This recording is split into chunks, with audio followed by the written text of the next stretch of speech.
क्या कर देखते हैं, जो नहीं हुआ है वो कर लेंगे। अभी भी बहुत कुछ है।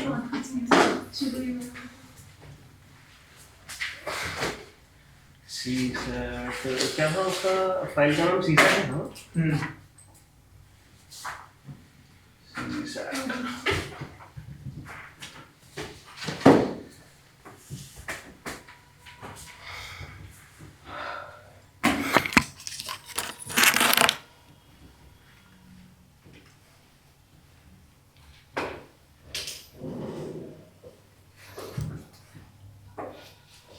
आज कहाँ पे लगाऊं भाई? हरी, इसको कहाँ पे लगाते हैं फिर?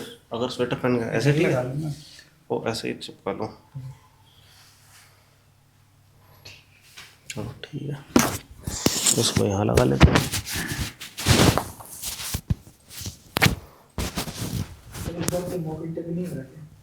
होगा शायद, मोस्ट प्रॉब्ली हो रहा है।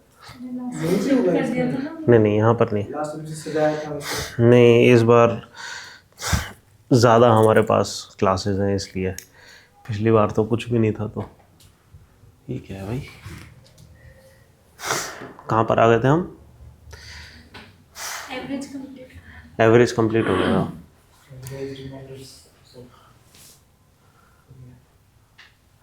एवरेज हो गया। हाँ, रेशियोज एंड प्रोपोर्शन। ओके, वैसे मेरे को खोल ही लेना चाहिए यार, बेटर रहेगा।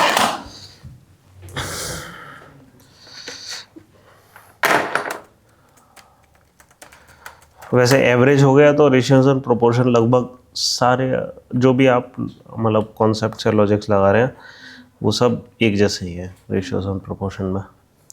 और यहाँ पे जो भी आप लगाएंगे वो सारी चीज़ें परसेंटेज में भी काम आएंगी। ठीक है, तो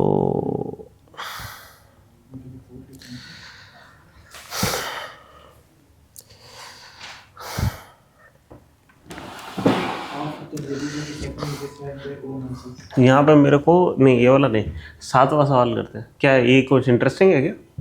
और हाँ, ये भी ठीक है। हाँ सही है, सही है। हाँ हाँ करते हैं, यही वाला करते हैं।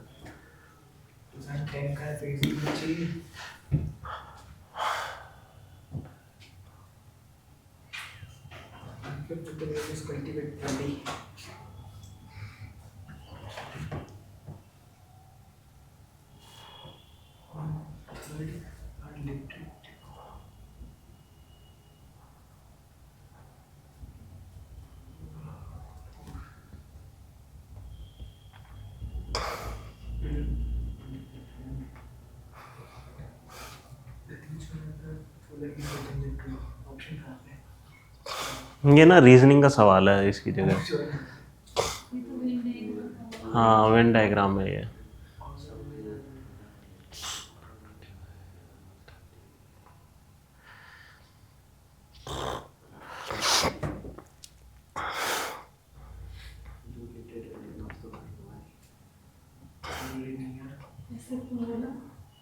स्टेटमेंट के अकॉर्डिंग, हाँ 1/3 के अकॉर्डिंग 1/2 मतलब परसेंटेज तो आ जाएगा। सो इंग्लिश में लिटरेचर जो पहली करते हो लिटरेचर डी वहाँ पर है। सर्टेनली ट्रू पूछा है। Certainly true.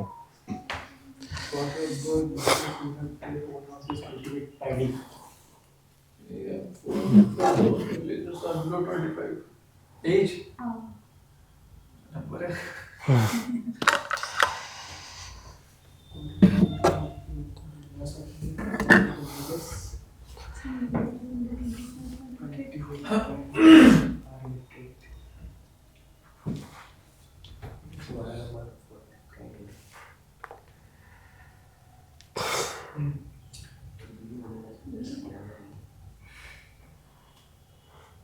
कौन सा?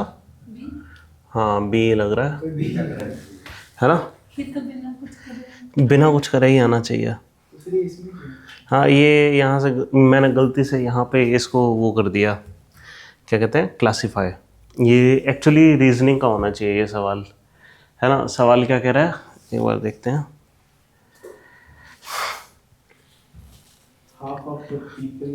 Half of the villagers of a certain village have their own houses. तो एक बढ़िया सा ये करते हैं, ये रंग नया सा दिख रहा है लेकिन ठीक है चलो, ठीक है। यहाँ पे हाउस है सबके पास, ठीक है, और ये हमारी वो दिख रहा है ना ये दूर से रंग, ठीक है। फिर कह रहे हैं 1/5 of the villagers cultivate paddy. अब पता नहीं कौन से 1/5 हैं ये, हाँ मैं नहीं पता। 1/5 कल्टिवेट पैडी, ठीक है, 1/5 ही हो गए। 1/3 of the villagers are literate. 1/3 literate है, प्रॉब्ली कल्टिवेट भी करते होंगे पैडी, हमें क्या पता। कुछ भी बना रहे हो, कुछ भी, हमें क्या पता वो लोग पैडी करते हैं कि नहीं, उनके पास हाउस है कि नहीं, तो हमें सब कुछ ओवरलैप करना पड़ेगा, है ना। तो 1/3 क्या है, literate.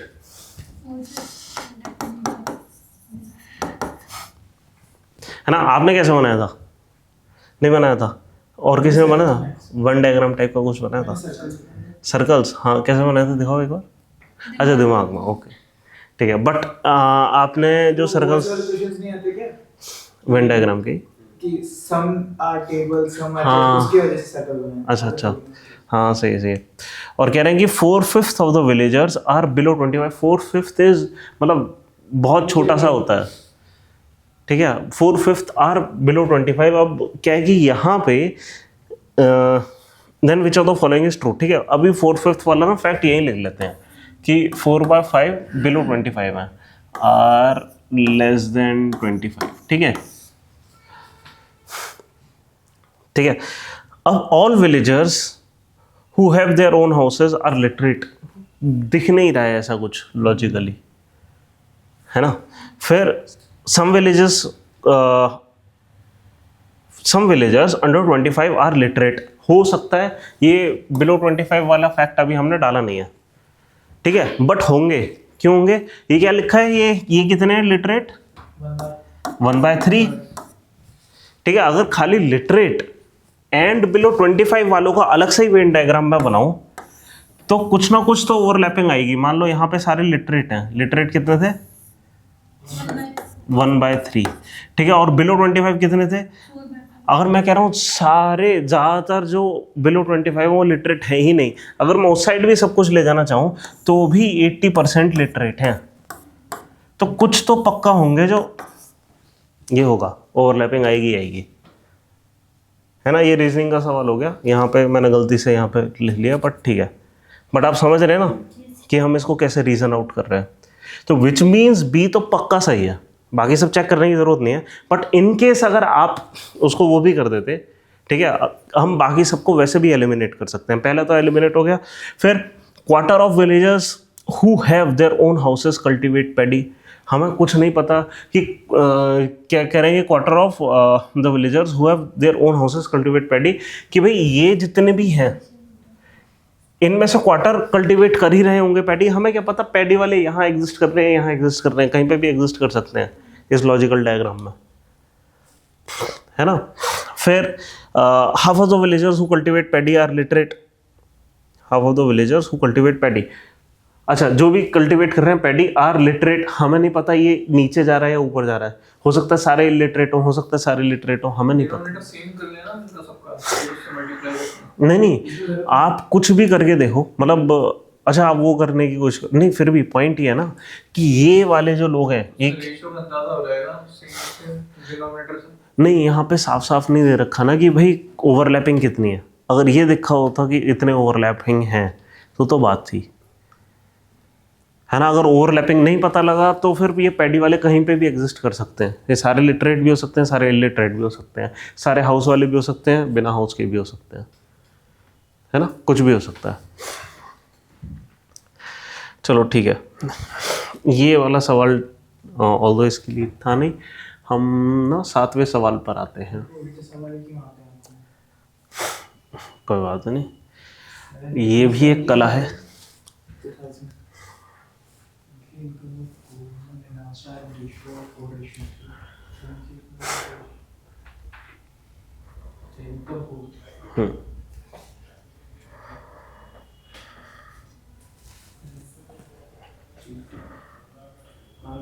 said 600 per month. Total monthly income.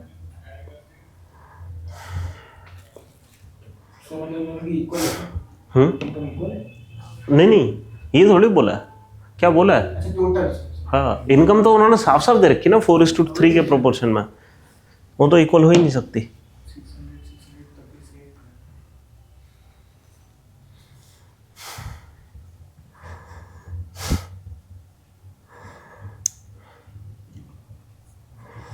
Asha is more thrifty. Thrift का मतलब पता है क्या होता है?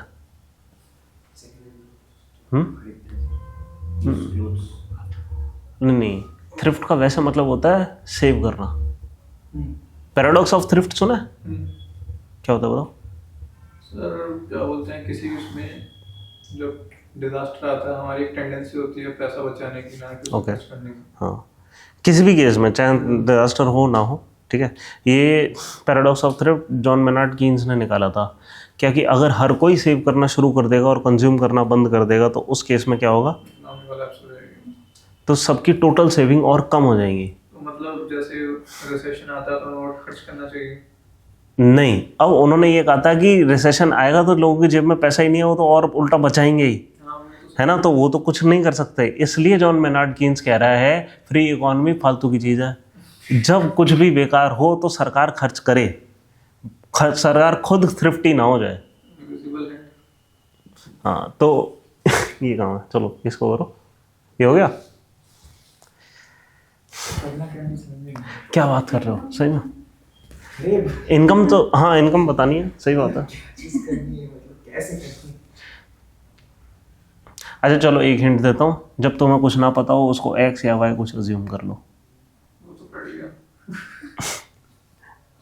हो गया वो ये स्टेप। रेशियो दे रखा है हाँ। टोटल इनकम का, वो एक्सपेंडिचर और सेविंग प्लस करके उधर से एक यूनिट की वैल्यू निकल जाएगी, फिर उसके इनटू बाकी सब हाँ चीज़ें। हाँ, कर सकते हैं ये काम।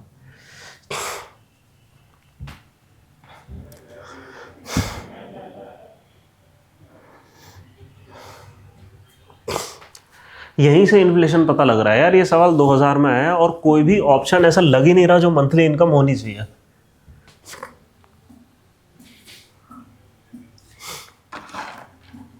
टाइम पे लोगों की होती नहीं होती।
क्या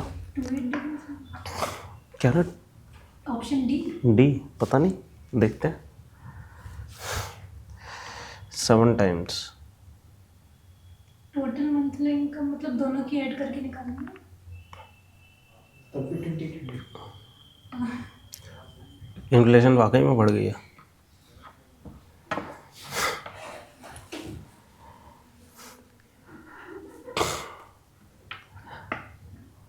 बाकी लोग कुछ आगे बढ़ रहे हैं।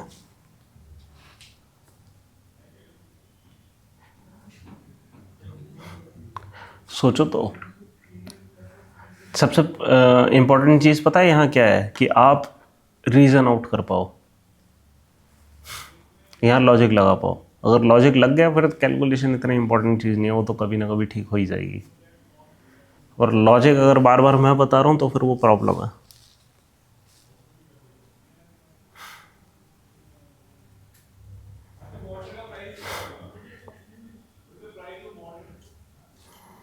अच्छा, आपने इनकम ली, कुछ अज्यूम करी क्या? 7x। किसकी? दोनों की मिला के? अच्छा, कोमल की 4x और इसकी 3x आपने अज्यूम करी। और एक्सपेंसेस 3y एंड 2y, ठीक है। और फिर सेविंग की इक्वेशन क्या बनेगी? माइनस करके बनेगी टोटल कॉम्प्लिकेटेड हो जाएगा, नहीं नहीं, सही में कॉम्प्लिकेटेड हो रहा है ऐसे? दो वेरिएबल सॉल्व करना। हाँ, 2 वेरिएबल सॉल्व हो जाएंगे, ऐसा कुछ नहीं है। इसको वाइट कर देता हूँ, मेरे को ना मज़ा नहीं आ रहा है इसमें। 4x minus 3y is equal to 600 ऐसे। 3y इज इक्वल टू 600, अच्छी बात है, ठीक है। नेक्स्ट इक्वेशन क्या बन रही है? 3x minus 2y equals to 600। एकदम सही है। ये दो रुक गया, मुझे याद नहीं है। दोनों को माइनस करते हैं इक्वेशन को। कैसे हो गया? Equation this minus equation this, ठीक है। तो कितना आएगा ये x, दिस माइनस दिस कितना होता है अब ये बताओ। सर एक वेरिएबल एलिमिनेट कर सकते हैं सब इनटू करके।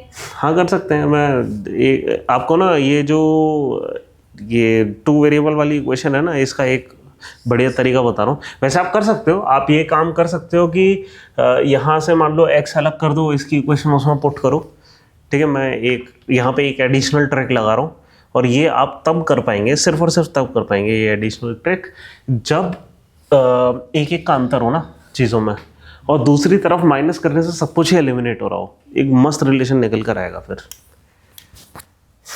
ठीक है। करें? ये कितना आएगा मेरे को बताओ? माइनस वाई आएगा ना, ठीक है, is equal to 0। This means x is equal to Y. है? कैसे? x इज इक्वल टू 600, हाँ। ठीक है। तो टोटल कितना आ गया? तो फिर तो आपका आंसर गलत आ रहा है। हाँ, तो याद मेरी क्वेश्चन नहीं करेगा। इक्वेशन कैसे गलत है? इक्वेशन तो तुम दोनों सही डाली थी। अच्छा, इनकी कह रहे हैं आप, इनकी इक्वेशन गलत है। मैंने तो ऐसे करा था 4/3 is equals to 3x plus 600 upon 2x एक सेकेंड, क्या वो करा था आपने? 4/3 is equal to 3x plus 600। नहीं, ऐसा क्यों? x क्या है? वही x आपने इसको लिया इनकम को, ठीक है। और मतलब ये एक्सपेंडिचर और सेविंग है, और expenditure plus saving is equals to income. आप इस तरह कर रहे हो, एक सेकेंड मैं समझ गया। 4x आप ये कर रहे हैं, ये 3x ये 4 है क्या? मैंने 16 लिख दिया। 16। ओ अच्छा अच्छा, तो आप ना कुल मिलाकर ये कर रहे हैं कि इनका जो ये है इनकम, ये है इनकम 4/3 इज इक्वल टू, और क्योंकि हमने एक्सपेंडिचर को y लिया है तो आपने ये करा कि एक्सपेंडिचर सेविंग प्लस एक्सपेंडिचर, आइए सेविंग प्लस एक्सपेंडिचर। एक्सपेंडिचर कितना था हमारा? 3, ये इनका था 3y है ना, और ये था 600 प्लस 2y। आपने ये करा ना, है ना। लॉजिक समझ आया सबको? क्या करा इन्होंने? ये भी अच्छा लॉजिक है। इसमें cos into करके y की वैल्यू निकालना, हाँ। फिर उसको 4 से इंटू कर दी तो समझ गए?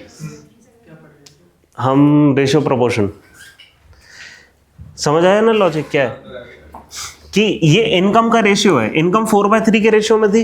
And what is income? Income is saving plus expenditure, और एक्सपेंडिचर 2:3 के रेशियो में थी, ठीक है। 3:2 के रेशियो में इन्होंने एक्सपेंडिचर को ले लिया, मान लो y, तो एक्सपेंडिचर हो गया। इनका टोटल कितना है? जो ये कोमल थी ना पहले, है ना, कोमल का एक्सपेंडिचर कितना है? 3y plus saving. उनका है 2y प्लस सेविंग आशा का, ठीक है। ये इनकी इनकम होगी ना, और इनकम का रेशियो आ रहा है, ये यहाँ से भी सॉल्व कर सकते हैं। हाँ 4200 आएगा। मैंने 600 को 60 लिख दिया। तो इससे अगर सॉल्व करेंगे तो भी यही आ जाना चाहिए, है ना। तो ये आना चाहिए 2400 प्लस 2y उधर गया 8y इज इक्वल टू यहाँ पे 1800 9y। तो y की वैल्यू क्या आ गई, वापस 600 आ गई, है ना।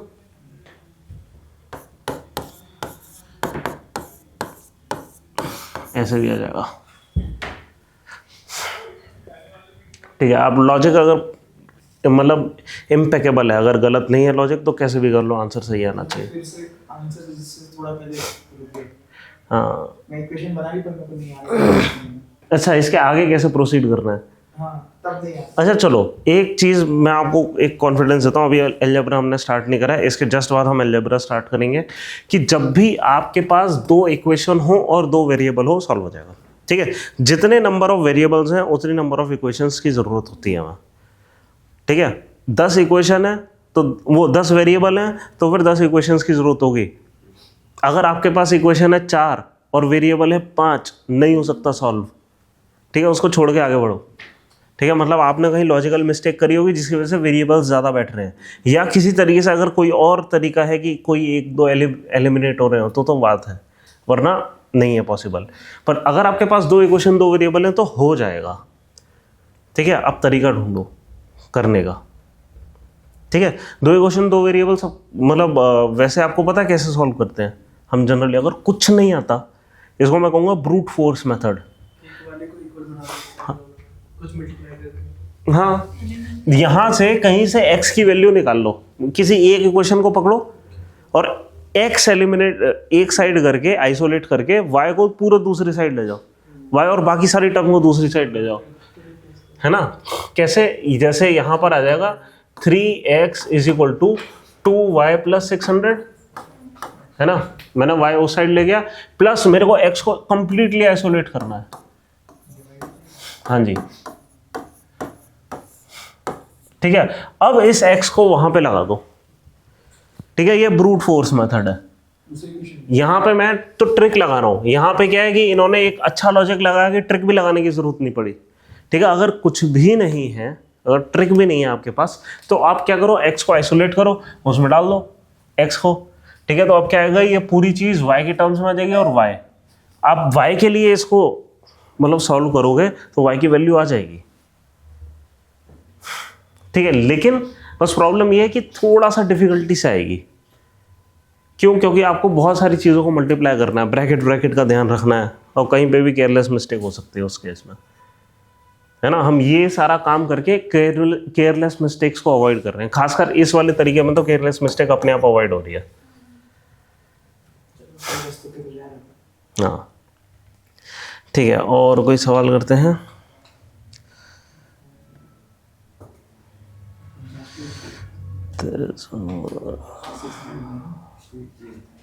ठीक है, ये वाला करते हैं। ये है सेकंड क्वेश्चन नंबर 2। ऑप्शन में है। हाँ हाँ, हो गई। ठीक है, क्वेश्चन नंबर 2।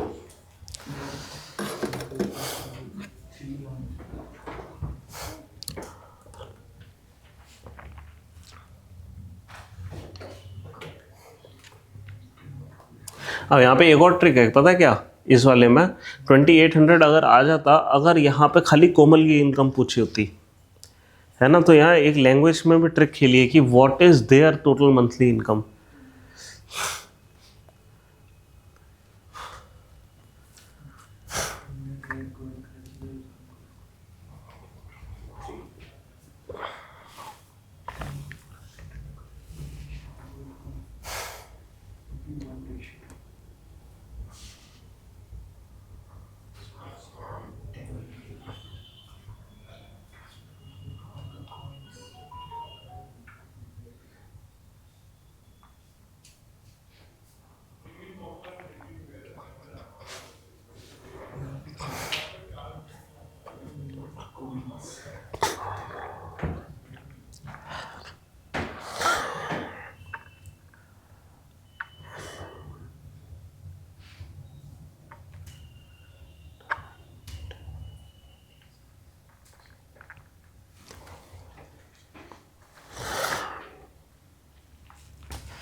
ऑप्शन से करना चाह रहे थे आप।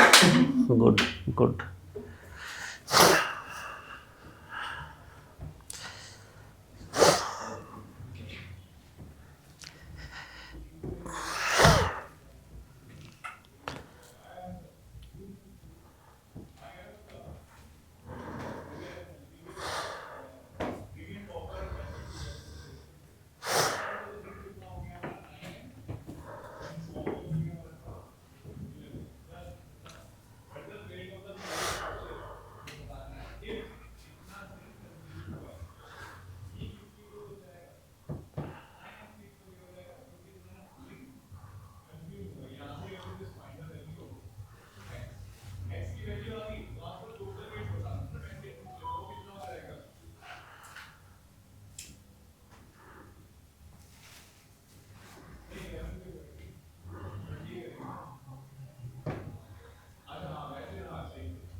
हो गया 90 आ गया।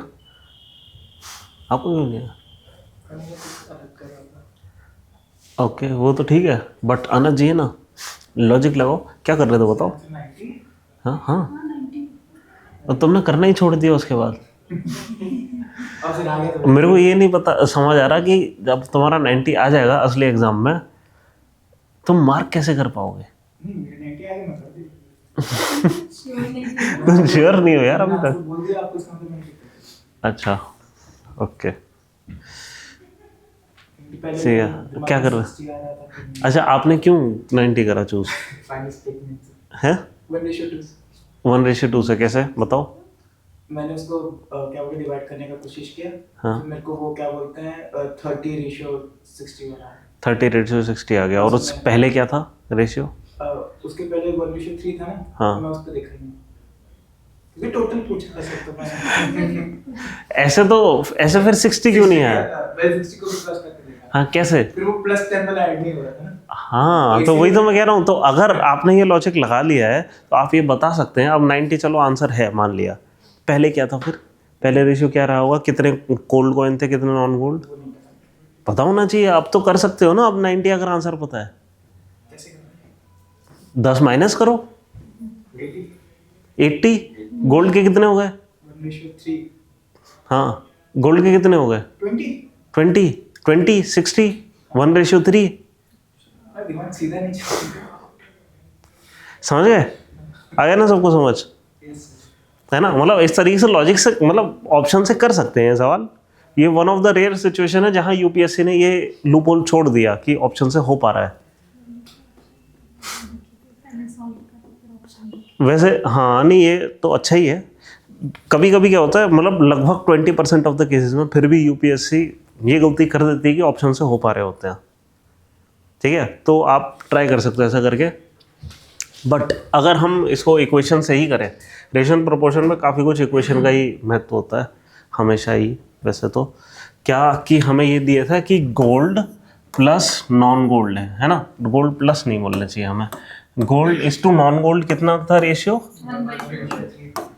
1/3 था। ठीक है और जब ऐड कर दिए gold +10 divided by non gold ये कितना हो गया? बस यहीं से हो जाना चाहिए। यहाँ पे क्या समझ आ रहा है हमें? Gold 3 gold is equal to non gold. ठीक है यहाँ पे भी हम लगा देते हैं 2 times gold +10 is equal to non gold. ठीक है तो n को इक्वेट कर देते हैं। आसानी से आ जाएगा, ये आ जाएगा 2g प्लस इसको मल्टीप्लाई कर देते हैं 20, ये इस साइड की इक्वेशन इज इक्वल टू वो 3g। ठीक है, कितना आ गया आपका 20 इज इक्वल टू g। आपके पास इनिशियली कितने कॉइन थे 20, इसमें 10 और ऐड कर दिए गए, है ना। तो कोई मतलब अब पता क्या है कि आप जो जिस तरीके से करो, क्योंकि आप या तो आप बिल्कुल श्योर हो जाते हैं, मैं एकदम श्योर हो चुका था आंसर 90 है, ऑप्शन देखकर मैं श्योर हो चुका था। क्यों? क्योंकि मैंने ये निकाल लिया था इनिशियली कॉइन्स कितने रहे होंगे 20 80, इसमें 10 ऐड करा 1:2 मेरा आ गया फाइनली। बट अगर आप इस स्टेप तक नहीं गए हो, अगर कंफर्म नहीं करा, तो कहीं ना कहीं कॉन्फिडेंस में भारी कमी होगी वहाँ पर। और सी सेट के सवालों में मैं सही बता रहा हूँ, उस पेपर में एक आध सवाल गलत चला जाए कोई दिक्कत नहीं है, कॉन्फिडेंस डाउन नहीं जाना चाहिए, क्योंकि फिर आप आगे सवाल नहीं कर पाओगे।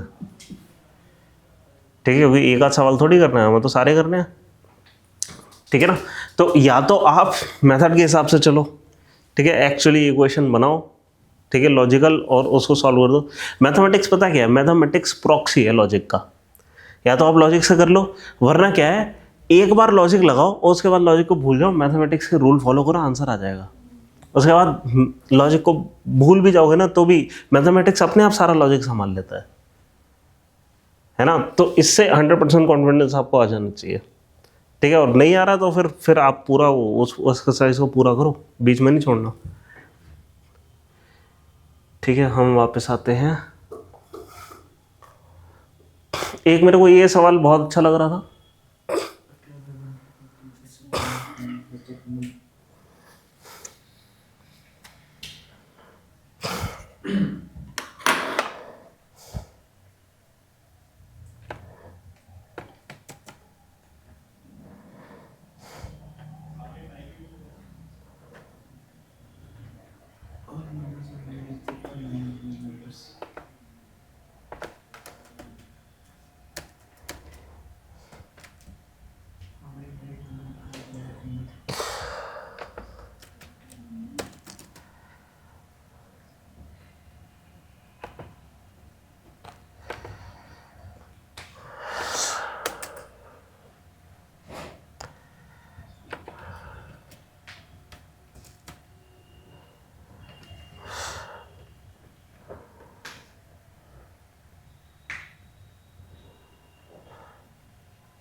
पता नहीं।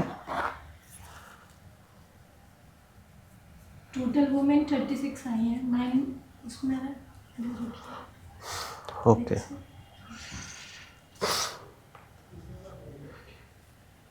हाँ तो सही लग रहा है।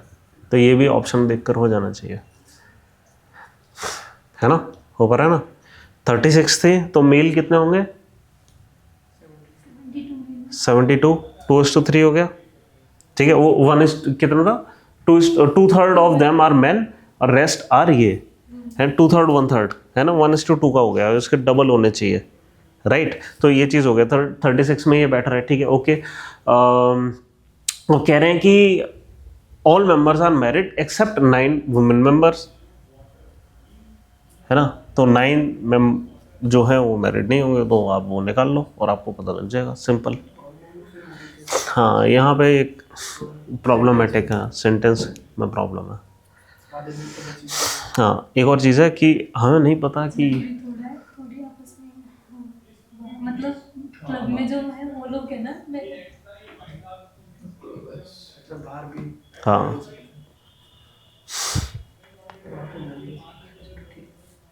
ठीक है ना, समझ रहे हैं क्या लॉजिक लग रहा है।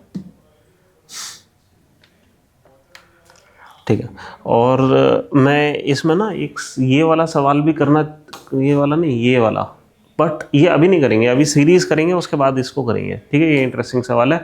अब आते हैं अलजेब्रा पे। ठीक है, अलजेब्रा के सिंपल एक नियम तो मैंने आपको बता ही दिया था कि हम जब भी इक्वल टू के दोनों साइड एक ही जैसा ऑपरेशन करेंगे, है ना। ये एक नियम है बस हमारे पास, और ज़्यादा इतना कुछ है नहीं। ठीक है, बाकी मल्टीप्लिकेशन जैसे हम करते हैं, आपको ब्रैकेट खोलने तो आते हैं, है ना, इतना आता है, इतना काफ़ी है। ठीक है, ये वाला सवाल कर सकते हैं क्या। पहला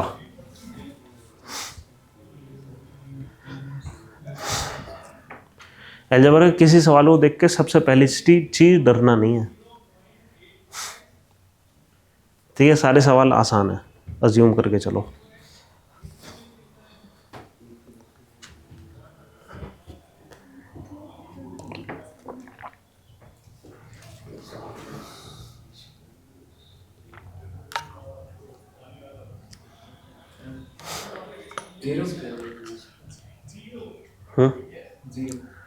क्या बात है।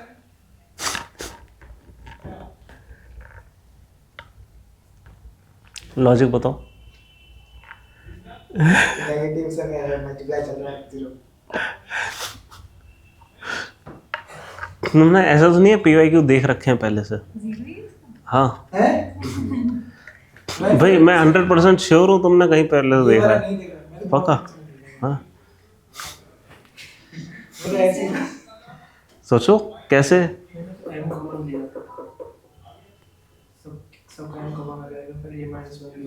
पता है यूपीएससी ऐसा नहीं करेगा। सर मुझे बहुत वो लगा क्या? मतलब यार एक तो नेगेटिव है, मल्टीप्लाई हो रहा है तो 0 ही होगा। लॉजिक भी नहीं बन रहा, नेगेटिव है मल्टीप्लाई हो रहा है तो 0। नहीं, ये लगभग पता नहीं कैसे फिट हो रहा है ये लॉजिक भी, कि a minus m, b minus m, c minus m, something something, m minus m बीच में कहीं आना है। नेगेटिव है, मल्टीप्लाई हो रहा है, 0 आ जाएगा। m वेरिएबल है, ABCD कोई अल्फाबेट ऐसा। तो अब नहीं, यहाँ कितने वेरिएबल हैं गिनो? 26 वेरिएबल्स हैं। 24 वेरिएबल 26 इक्वेशन होने वाला। हाँ, नहीं होने वाला, हो ही नहीं सकता। 26 वेरिएबल के लिए 26 इक्वेशन चाहिए, देखिए। कोई फॉर्मूला हो। तो सबसे पहली चीज अलजेब्रा को देख के घबराना नहीं है, वो पक्का कुछ डिफिकल्ट नहीं पूछेंगे, पूछ ही नहीं सकते। जेई का पेपर थोड़ी है, उन्होंने बोला जब 10th लेवल की आएगी, ठीक है ना। तो चलो कुछ और करते हैं अब। हैं? हाँ, तो बस पेपर खत्म है वही। देखिए, और कैसे लोगों के पेपर छूटते हैं, ऐसे ही तो छूटते हैं, ठीक है। नहीं समझ आ रहा, अगर वाकई में डिफिकल्ट लग रहा है छोड़ दो। हाँ, सवाल छोड़ दो, ठीक है, बट ये सवाल छोड़ने लायक नहीं था। बहुत दुख होता अगर ये कोई छोड़ कर आ जाता। 2.5 नंबर ऐसे ही चलेगा यार। मल्टीप्लाई करने की जगह छोड़ना ज़्यादा आसान है। हाँ, मतलब आउट ऑफ द बॉक्स थोड़ा सा भी सोचा ना किसी ने, 30 सेकंड के अंदर 2.5 नंबर मिल गए, समय भी बच गया, नंबर भी आ गए। माइनस है नहीं समझ आया? किसी से भी करोगे तो 0 है ना। ये हमें लगा कि वो एक ऐसी वेरिएबल और एबीसी में कोई 1 2 3 4 ऐसे नंबर हाँ, अगर ऐसा होता थे कैपिटल एम दे देते कहीं पे, छोटा एम कैपिटल एम मान लो अलग होता। हाँ, एम एक वेरिएबल है, सब कुछ एक वेरिएबल है, ए बी सी एम सब कुछ एक वेरिएबल है, बीच में कहीं एम माइनस एम आ रहा है, ठीक है। इस वाले को करते हैं। मेरे को लग रहा था तुम वही कर रहे हो, मैंने कहा जब तुमने ये स्टार्ट ही कर दिया तो वही कर लेते हैं। तो बस तुम्हारी आंखें वहाँ जा रही थी। मैंने दोनों एक निकाल दिए सर, 1930 के बाद 10 साल ऐड करना है।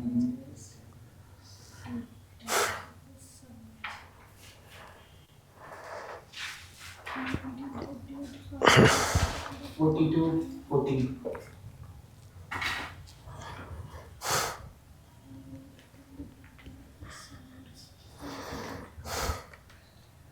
मुझे 20 साल पहले तैयारी करनी चाहिए थी। हाँ, 20 साल पहले आसान आते थे सवाल।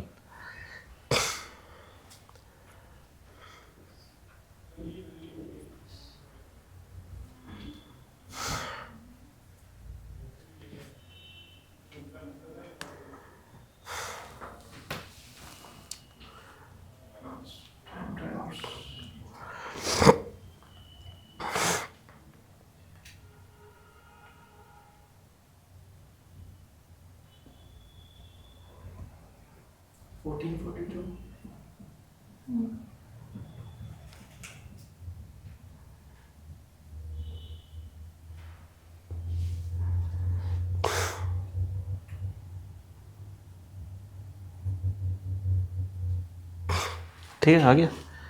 ठीक, करके देखा। किसका नहीं आया? आपका आ क्यों नहीं रहा है आंसर?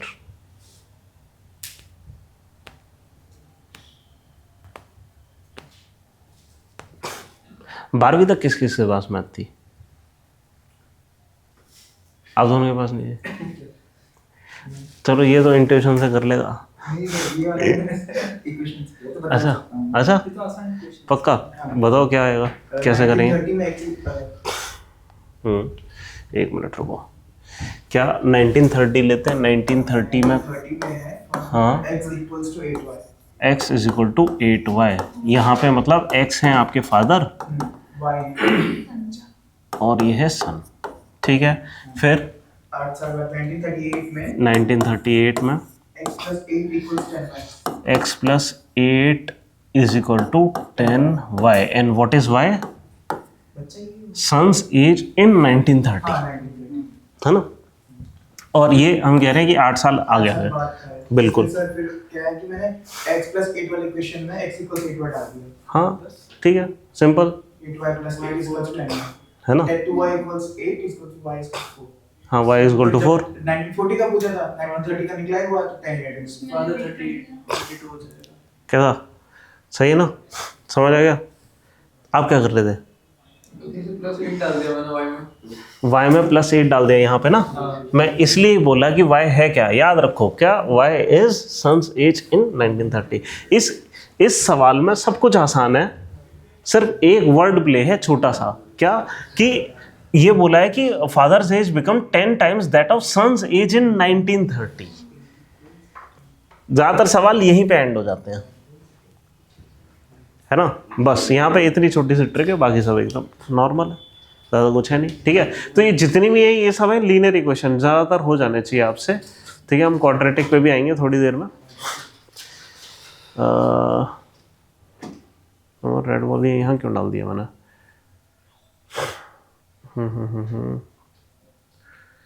अच्छा ये सिंगल वेरिएबल टाइप का लग रहा है, देखो जरा ये क्या कह रहा हूँ।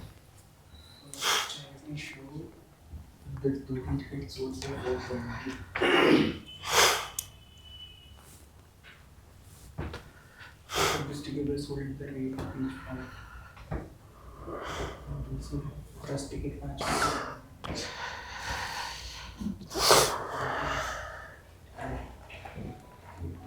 Three each.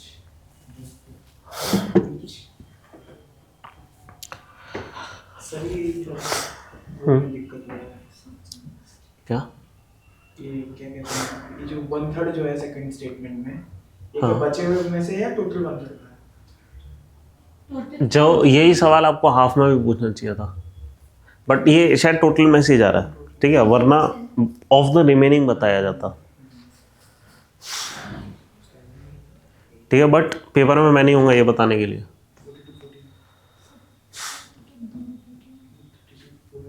तो 10 बात तो पूछा था,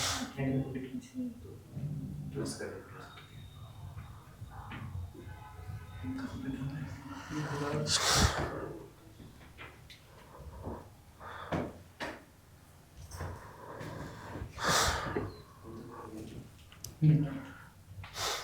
One six one six. C option.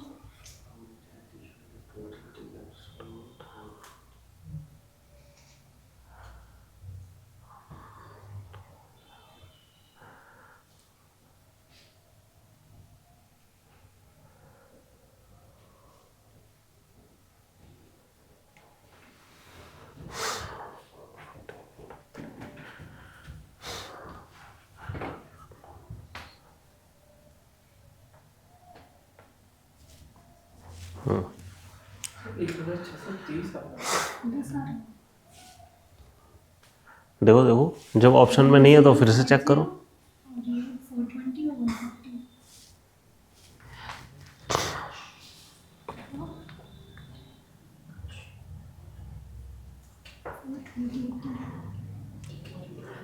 यार 2015 में एग्जैक्टली सेम सवाल रिपीट कर दिया।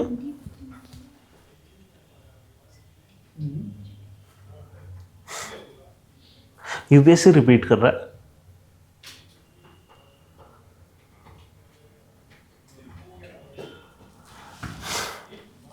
एक जीरो बढ़ा के रिपीट कर दिया। इन्फ्लेशन दिखाई दे रही है, अब वाकई में दिखाई दे रही है।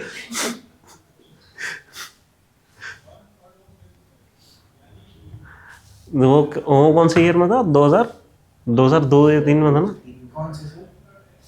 सैलरी वाला 600 वाला 2000 का 2000 का। तो 15 साल में 10 गुना हो गई इन्फ्लेशन। ये यूपीएससी बोल रहा है। पीटर और पॉल हाँ, पीटर और पॉल हो गया। उनकी ठीक है, अच्छा ये आ गया ना आंसर सबका? 210 जो है 5 रुपए की, 140 जो है 3 ठीक है, तो 210 इंटू 5 कितना हो गया? 1050 1050 हो गया, है ना? आधी टिकट 5 रुपए की बिकी। आधी टिकट इसकी कितनी हुई? 210 5 रुपए से बिकी। टोटल कितना रुपए मिला? 1050। 5 इंटू 210 1050 हो गया। अब कह रहे हैं 1/3 3 रुपए की बिकी, 140 हो गई ना, है ना? 140 इंटू 3 कितना हो गया? 420 140 420, हाँ 420 हो गया। ठीक है, हाँ ऑब्वियसली। फिर 1/6 बिकी, 1/6 है ना? रेस्ट कितनी है? 1/6 है, 17 है ना? तो 70 इंटू 2 कितना है? 70 आएगा पक्का। हाँ, तो 70 इंटू 2 कितना हो गया? 140। तो 140 प्लस 420, तो 140 420 560 है ना? 560 प्लस वो 1050। ठीक है, तो ये हो गया 1610। इसमें नहीं बनाया। ठीक है, मैंने बस डायरेक्ट वो डिवाइड कर दिया। अच्छा ये वाला हम कर ही चुके थे, तो इसका ऑप्शन जल्दी से बता दो। वहाँ पे कुछ और पूछा था बस, यहाँ पे कुछ और। 24,000 18,000 और 18,000 ये आया था ना? इसमें अलग-अलग इनकम होती है। हाँ, अलग अलग पूछिए बस, 24,000 18,000 अगर बस जीरो ही ऐड है ना? 24 और, है ना? क्योंकि वो वहाँ पे 600 के मल्टीपल पे था या 6000 के मल्टीपल पे होगा, सिंपल। ठीक है, गुड। ये जो हमने करी है सारी इक्वेशन कौन सी थी? हमने अभी तक लीनियर इक्वेशन करी है। लीनियर इक्वेशन कौन सी होती है? हाँ, बात तो सही है।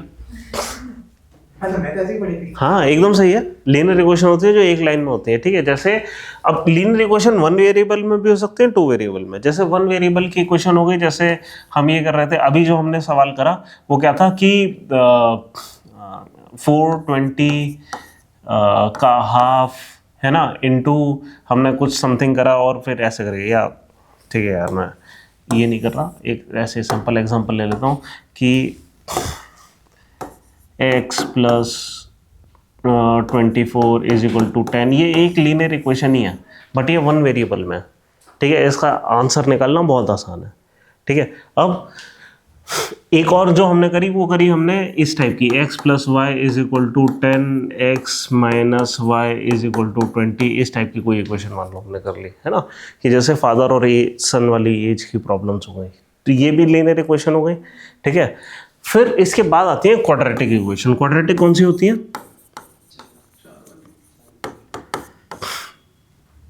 ठीक है, अब ये लीनियर इक्वेशन 2 वेरिएबल है और 2 इक्वेशंस है हमारे पास। क्वाड्रेटिक कौन से हो गए? जहां पे एक स्क्वायर पावर में हो। ठीक है, X square minus Y square is equal to 10 मान लो। ठीक है, तो ये एक क्वाड्रेटिक इक्वेशन हो गई। अब यहाँ पे इनको सॉल्व करना हल्का सा डिफिकल्ट होता है। ठीक है, तो अब क्या, ये क्वाड्रेटिक इक्वेशन इन 2 वेरिएबल है। क्वाड्रेटिक इक्वेशन 2 वेरिएबल में मैंने आपको बताया 2 वेरिएबल हैं तो 2 इक्वेशन चाहिए, चाहे वो लीनियर हो चाहे क्वाड्रेटिक हो। अगर ऐसा हो गया ना हमारे पास कि x plus Y is equal to 20 कुछ लिख कर आ गया, तो ये सॉल्व हो सकती है। ठीक है, आप देख रहे हैं यहाँ पे ये दूसरी इक्वेशन क्वाड्रेटिक नहीं है, इसके बावजूद ये सॉल्व हो सकती है। ठीक है, कैसे सॉल्व कर रही है अभी देख लेंगे।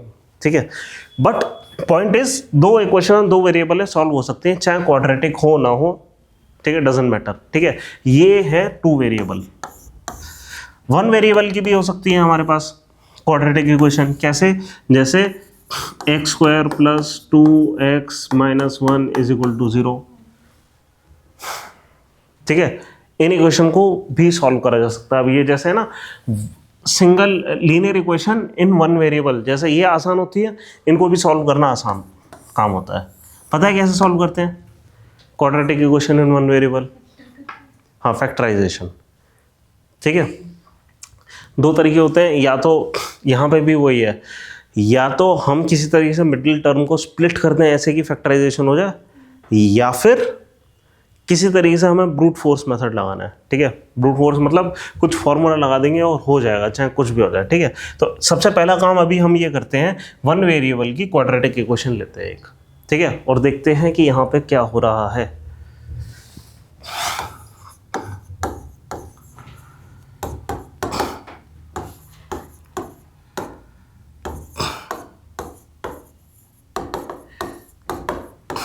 ठीक है, और इसके लिए हम एक काम करेंगे कि x+3 और x ले लो -2 = 0, ऐसा कुछ करेंगे, यहाँ से स्टार्ट करेंगे। ठीक है, क्या आपको देख रहे हैं ये दोनों फैक्टर हैं? देख रहे हैं ना, हम यहाँ पे 0 कर रहे हैं, यहाँ पे 20 भी कर सकते हैं, ऐसा कोई हार्ड एंड फास्ट रूल नहीं है, बट ये भी क्वाड्रेटिक इक्वेशन बनेगी। आपको ये चीज़ पता होनी चाहिए कि ये फैक्टर्स हैं। देख रहे हैं ना, फैक्टर है ना, फैक्टर मतलब हाँ कुछ है ना, उस जैसे 20 के फैक्टर्स क्या होते हैं, 2, 2, 5। ठीक है, मान लो मैं ये कर देता हूँ। ठीक है, क्या आप x की वैल्यू निकाल सकते हो? निकालो, x की वैल्यू क्या होनी चाहिए? हाँ, इक्वल टू 20 है।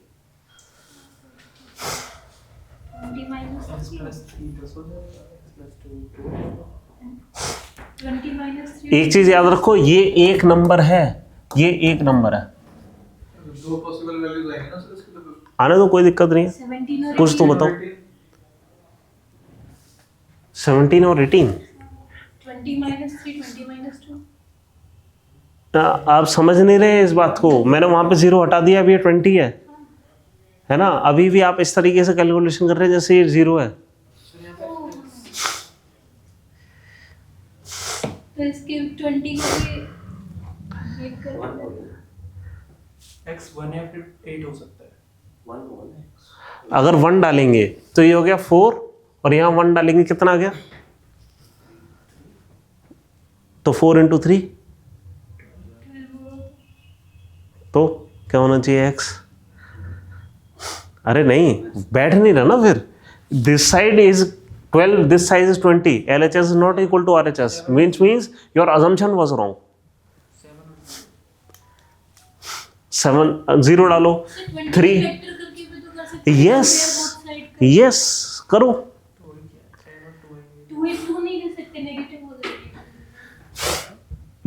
10 और 2 ही जरूरी थोड़ी है इसके फैक्टर हो, और भी तो हो सकते हैं। अब आप 10 और 2 से कर रहे हो लेकिन नहीं आ रहा, 5 × 4 भी तो कर सकते हैं। क्योंकि अगर आपने इसको 0 ले लिया, ठीक है, तो फिर ये 3 × 2 6 गलत आ रहा है। अगर आप वो जो 8 लेने की कोशिश कर रहे थे तो 11 × जो भी है बहुत बड़ा नंबर आ रहा है, नहीं जा रहा। x की वैल्यू हाँ,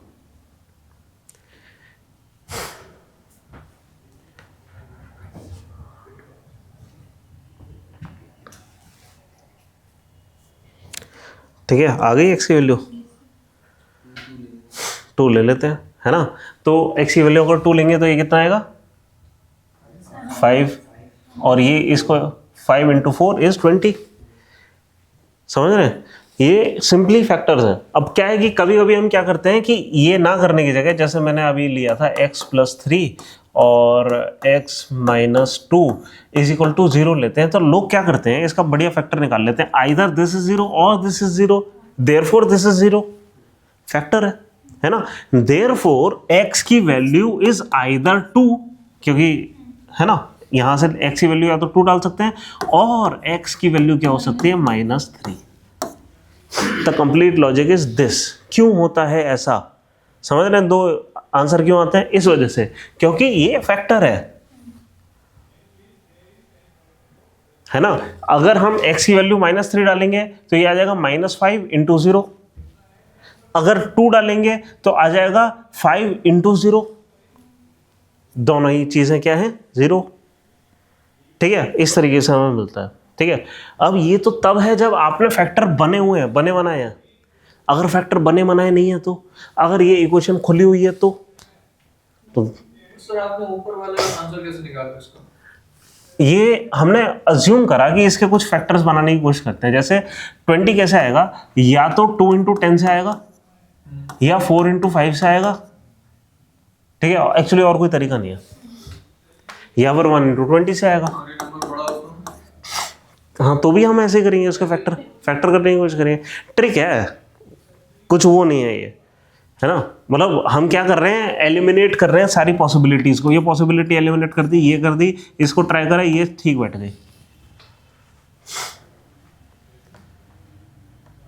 ठीक है। मैं बस ये समझाने की कोशिश कर रहा हूं, ये करके क्या कि दिस इज फैक्टर, ये आपको समझ आना चाहिए। ये दोनों फैक्टर्स हैं, ठीक है। दोनों मिलके एक नंबर बना रहे हैं और वो नंबर है 0। अब 0 के क्या फैक्टर होते हैं, है ना। 0 में कुछ भी हो सकता है, 7 × 0 भी 0 है, 8 × 0, एनीथिंग × 0 इज 0। तो आइदर दिस इज 0 और दिस इज 0, और उससे आपका ये आ गया, है ना। अब यहाँ पे इसी को हम जरा कॉम्प्लेक्स करने की कोशिश करते हैं। इसको, इसका जो LHS है आपका, ठीक है, इसको खोलने की कोशिश करते हैं। इसको अगर खोलेंगे तो ऐसा आएगा x × x - 2 + 3 × x - 2,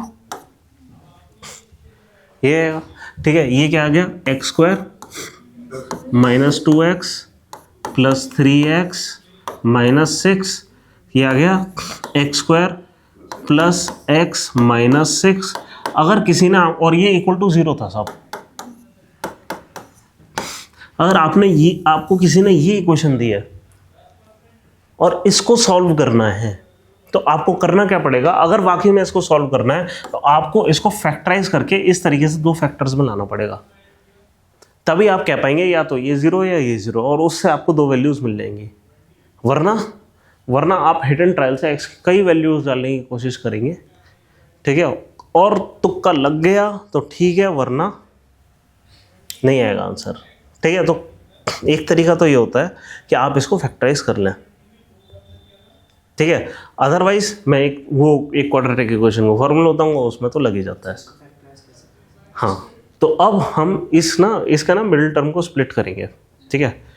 किस तरीके से करेंगे, हमें करना क्या था, देखो यहीं से आपको हिंट मिल रहा है, इसको हमने किसी तरह स्प्लिट करा, ठीक है, और हमें कुछ कॉमन चाहिए चीज़ें, ठीक है। इस वाले चीज़ में से x कॉमन आएगा, ठीक। इस मेथड को हमें रिवर्स करना है, ठीक है। अब इस चीज़ का इंट्यूशन अभी हम डेवलप करेंगे कि हम किस तरीके से इस x को स्प्लिट करें -2x और 3x में, कि ये आंसर आ जाए, ठीक है। इस इंट्यूशन को डेवलप करने से पहले, लेकिन आप पहले ये चीज़ समझो, हो क्या रहा है, हम इसको स्प्लिट कर रहे हैं, और हमारी इंटेंशन क्या है, इंटेंशन हमारी ये है कि हम पहले 2 टर्म्स में से तो x निकालेंगे, अगली 2 टर्म्स में से 3 निकाल रहे हैं,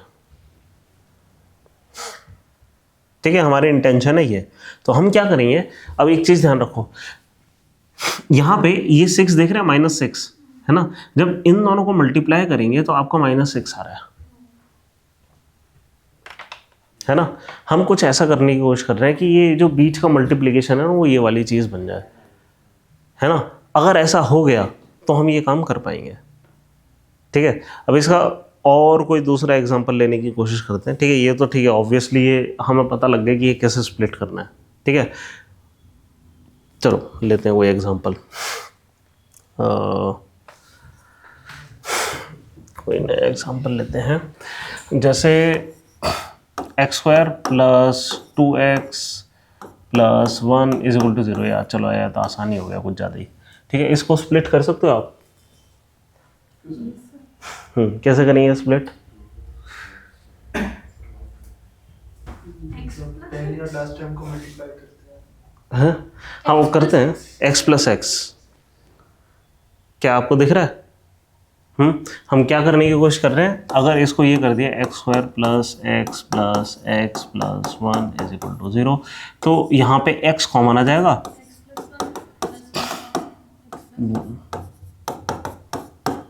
है ना। क्या आया, x + 1 कॉमन आ गया, और ये x + 1, x1 + 1 का होल स्क्वायर हो गया, है ना। समझेगा, क्लियर है ना कैसे करा, ठीक है। एक और करने की कोशिश करते हैं, एक अब थोड़ा सा डिफिकल्ट लेते हैं, एक्स स्क्वायर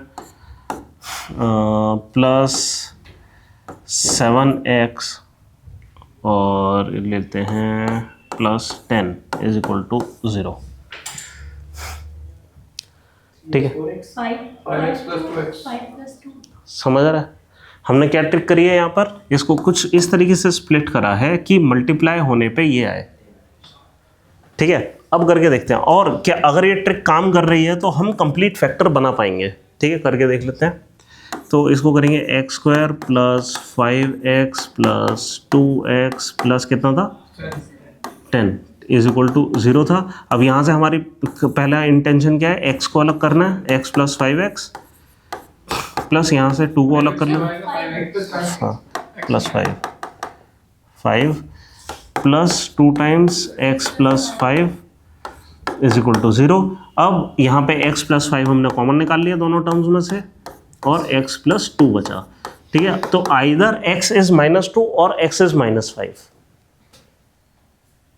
आ गया आंसर, है ना? बस ऐसा ही है, हम हमेशा ही ऐसा कुछ करने की कोशिश करिए। एक और एग्जांपल लेते हैं, चलो x square minus 6x possibility है रूट में भी आ सकता है जी, डिजिट रूट में आ सकती है। हर आ सकता है, बट ऑब्वियसली यूपीएससी ऐसा कुछ नहीं करेगा। ठीक है, लेकिन अगर कर दिया तो आप, मैं नहीं चाहूँगा कि आप निहत्ते रहें, तो मैं आपको बता दूंगा कि कब ऐसा होगा कि ये जो पॉसिबिलिटी है वो रूट में आ जाएगी और उस समय उसको सॉल्व करना, क्योंकि कभी कभी ऐसा हो सकता है कि क्वाड्रेटिक के क्वेश्चन देके वो ये कहते हैं कि कैन नॉट बी कंप्यूटेड। ठीक है, इसको करते हैं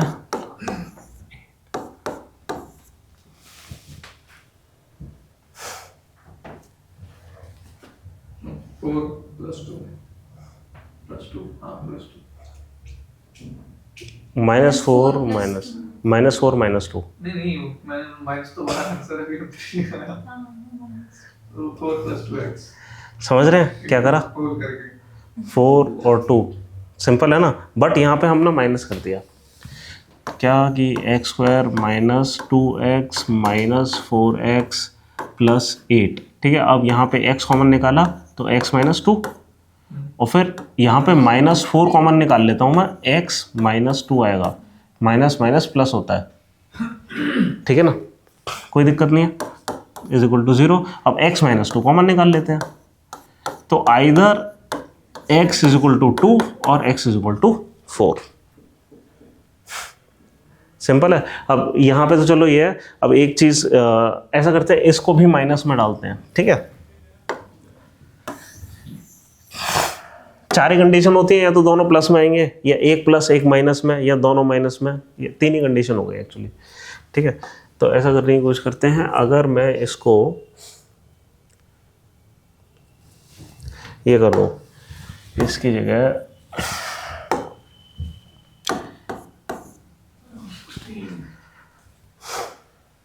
8 minus 2 ठीक है ना, 8 माइनस 2, क्योंकि एक हमें चाहिए पॉजिटिव में, एक एक्चुअली -8 प्लस 2 होगा, मतलब है ना? ठीक है, X square minus 8x plus 2x minus 16 is equal to 0, और फिर वही x कॉमन आ गया, x माइनस 8 आ गया, प्लस यहाँ पे 2 आ गया, x माइनस 8 आ गया इज इक्वल टू 0। तो x माइनस 8 और x प्लस 2, विच मीन्स या तो 8 हो सकता है या फिर -2, है ना? सिंपल। तो सिंगल वेरिएबल में क्वाड्रेटिक इक्वेशन सिंपल है। ठीक है, इसका कोई सवाल ढूंढने की कोशिश करते हैं, अगर आया है तो।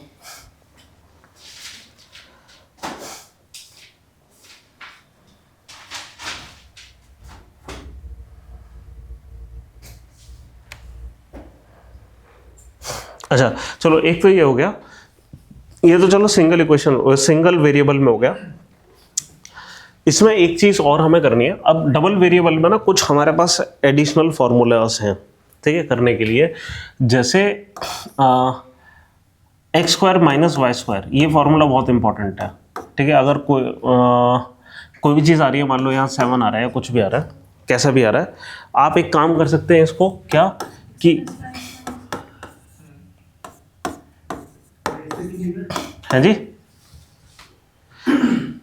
बताओ क्यों ऐसा क्यों लिखा हमने?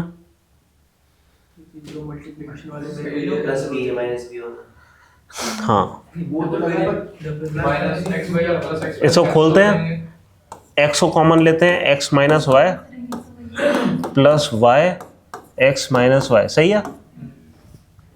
कोई प्रॉब्लम? अगर इस चीज को मैंने ऐसे लिखा तो कोई प्रॉब्लम? प्लस नहीं आएगा सबसे पहले, कहाँ? प्लस वाई नहीं आएगा। मैंने क्या करा देखो, अब क्या ये चीज वापस ये चीज बन जाएगी? ये दो नंबर्स हैं, इन दोनों नंबर्स में से मैं x माइनस वाई कॉमन निकाल के x प्लस वाई एक ला सकता हूँ ना? समझ रहे हो? क्या ये मैंने क्या करा कि x times x minus Y plus y times x minus Y वो कर दिया, उस चीज को खोला है ना? और इस चीज को आप वापस भी कर दोगे। एक चीज ध्यान रखना क्या, कि मैथ के सारे ऑपरेशंस जो होते हैं वो रिवर्सिबल होते हैं, ठीक है? तो मतलब आप वापस ये जो काम करोगे, अगर वापस ऊपर ले जाने की कोशिश करोगे, आपको मिल जाएगा वापस वही आंसर, ठीक है?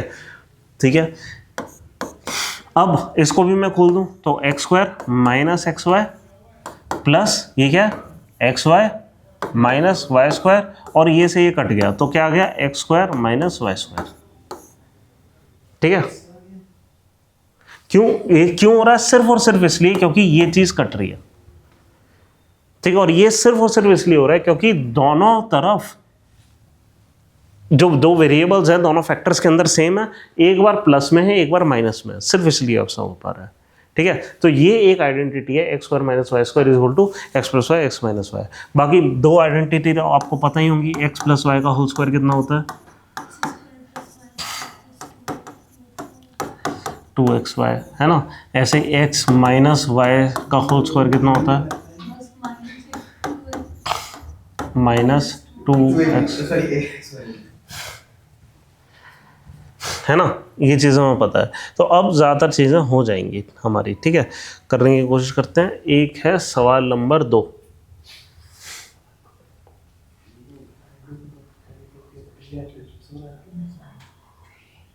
ये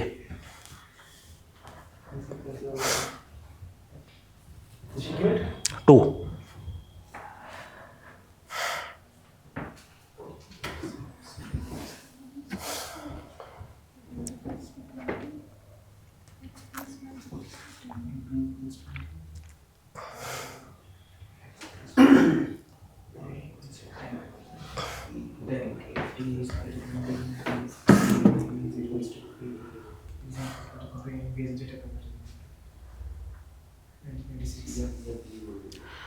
मैं एक सवाल और पूछ सकता हूँ यहाँ पे, क्या x और y की एग्जैक्ट वैल्यू निकालो?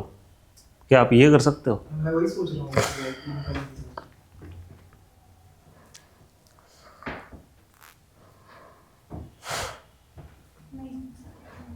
x plus y equals 10 से कर सकते हैं।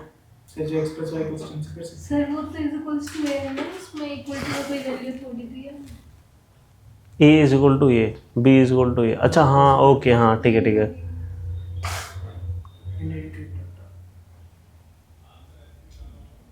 इसमें तो हम बता ही नहीं सकते। हाँ डी सर डी है। हाँ मैं ये देखना भूल ही गया, ये दोनों मैंने कहा कि x दो इक्वेशन आ रही है, हो ही जाएगा। ओके ओके, यहाँ कितने वेरिएबल्स हैं? नहीं, 4 x square y square और x plus x और y 4 वेरिएबल तो दो ही है ना। ए भी वेरिएबल a b अच्छा सभी की तो वैल्यू दे रखी है ना, तो वेरिएबल। चलो हटा देते हैं फिर, तो इक्वेशन से ही हटा देते हैं, डिटर्मिनेट है। अब वेरिएबल हो गए 3 और इक्वेशन हो गई 2, नहीं हो सकता, सिंपल, ठीक है? फिर तो स्क्वायर वाले सवाल कहाँ हैं फिर हमारे पास, क्वाड्रेटिक वाले? ये तो सवाल आया और गया, ये तो बचा ही नहीं, और गई है। मैंने पूछा नहीं ओह ये वाला सवाल करते हैं। क्यों x की वैल्यू डालनी है बस -2। क्यों पूछते थे? मैंने जीरो टू सर हो गया हो गया क्या है आंसर बताओ? एक मिनट -8 -4 plus 2 minus 2. minus -11 हाँ सर -11 minus 6 minus 5 सी minus क्या होता है x3 minus का क्या होता है मुझे मैथ से डर लगता है क्या? मैथ से बस क्यों? वो है sir week so minus 15 so ये नहीं, -3 है सर -11 होना चाहिए ना so ये क्या कर रहे हो? आपका -3 क्यों है? आपने यहाँ प्लस एक्स स्क्वायर ले लिया क्या?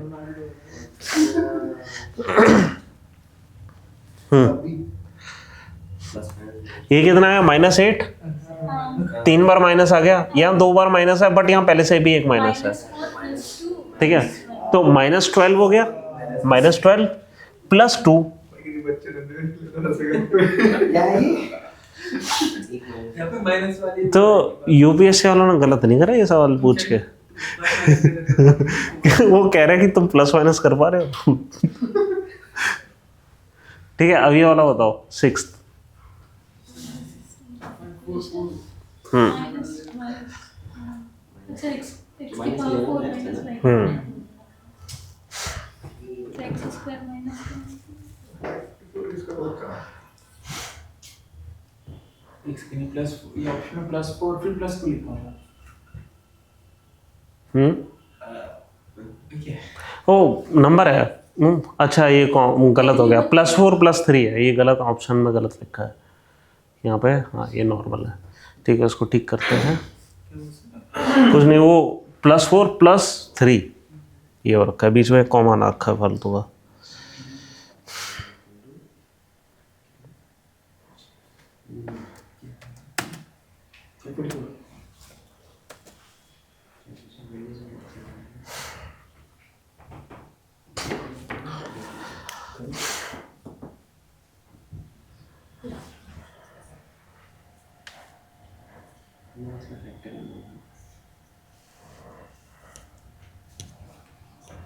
फैक्टर हमने कहाँ पे निकाला था?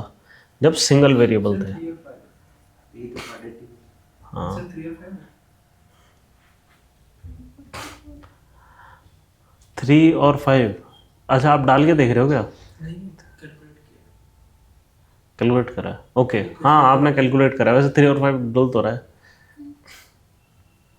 3 और 5 डल तो रहा है। ठीक है, अब कैलकुलेट कर लेते हैं। ऑप्शन होंगे दूसरे 3 5 है, so ये 5 3 और 3 5 क्या? 3 3 5 ओके। 3 यहाँ डालेंगे, 5 वहाँ डालेंगे तो हो जाएगा 3 की पावर 4 81, 5 की पावर 4 6 to 5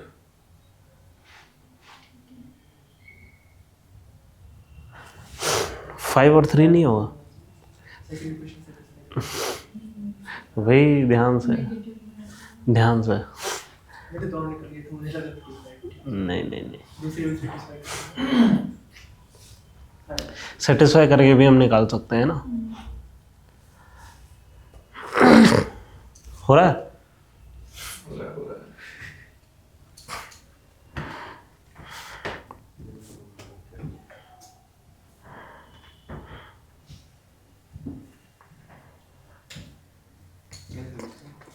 हम्म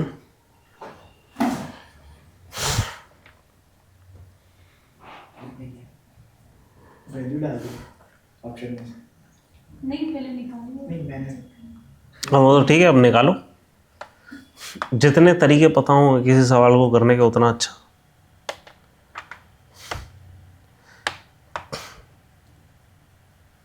625 से 80 नंबर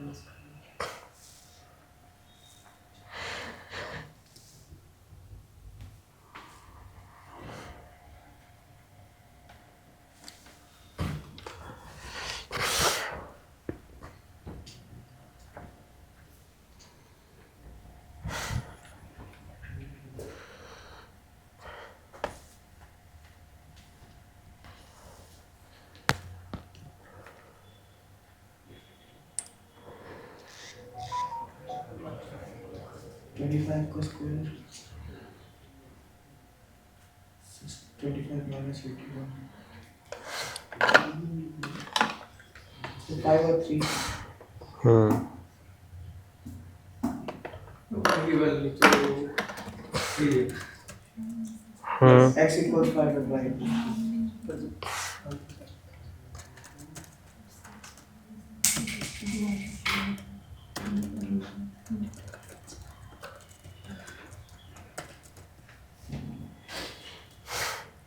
सर इक्वेशन से कैसे होगा सर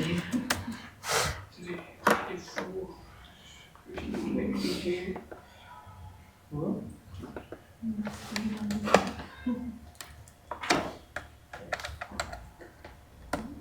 5 and 3 आ गया?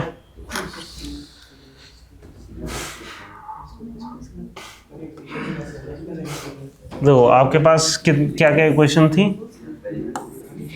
x square plus y square equals 3 4 and x square sorry x4 minus y4 equals 544 ठीक है, अब यहाँ पे एक काम करते हैं, एक्स स्क्वायर को एक नंबर मानते हैं, ठीक है, तो x square plus Y square और x square minus Y square, ये यही चीज़ हो गई। हाँ तो फिर हो जाएगा ना, ये कोई प्रॉब्लम तो नहीं है। और इसकी तो वैल्यू ही दे रखी है, कितनी है इसकी वैल्यू? 34, तो 34 और फिर ये हो गया X square minus Y square is equal to 544 और इसको 34 से डिवाइड करो, 16 आ रहा है, ठीक है। हाँ 34 से होना ही चाहिए, हो जाएगा 16 ठीक है। ये आ गया X square minus Y square is equal to 16। अब यहाँ पे हमारे पास दो इक्वेशन आ गई, अब हमें इनके साथ डील करना है। वैल्यूज में डाल देंगे भाई, हम यही करने की कोशिश करेंगे, है ना, कि इसको वहाँ ले गए X square is equal to 16 plus Y square, 16 plus Y square is equal to 34, y square equals to minus 16 8 Y square is equal to 4, this means Y is equal to plus minus 2। ऐसा क्यों? Plus minus 2 क्यों? दो value तो हम करते क्या है, इसको कंप्यूट करने के लिए, इस चीज़ को कंप्यूट करने के लिए हम ये करते हैं, Y square minus 4 is equal to 0, ठीक है, और ये आएगा वाई, ये 2 स्क्वायर है, ठीक है, तो Y plus 2 and Y minus 2 is equal to 0, which means हमारे पास दो वैल्यू आ रही हैं, है ना। कंप्लीट लॉजिक होना चाहिए, है, मतलब हाँ इस चीज़ को रटने की ज़रूरत नहीं है, ये लॉजिकल है कंप्लीटली, प्लस माइनस 2 आएगा, ठीक है, which means Y is equal to minus 2 भी सेटिस्फाई करेगा, ठीक है। अगर Y is equal to minus 2 भी डालेंगे तो चाहे प्लस 2 डालें या माइनस 2 डालें, एक्स की आपके पास हमेशा दो ही वैल्यू आने वाली हैं। डालकर देख लो कि यहाँ 2 डाला, ये कितना आ गया? 4 हाँ 4 हुआ, ये कैसे हो रहा है, एक second, X square is equal to, यहाँ पे कोई प्रॉब्लम आ रही है क्या? एक्स कितना था? ये तो फाइंड करना है 34 में से 16 माइनस करके 8 कहाँ से आ गया? ओ हाँ, कुछ मैंने कुछ गड़बड़ करी है, अरे बताना था ना, कितना था?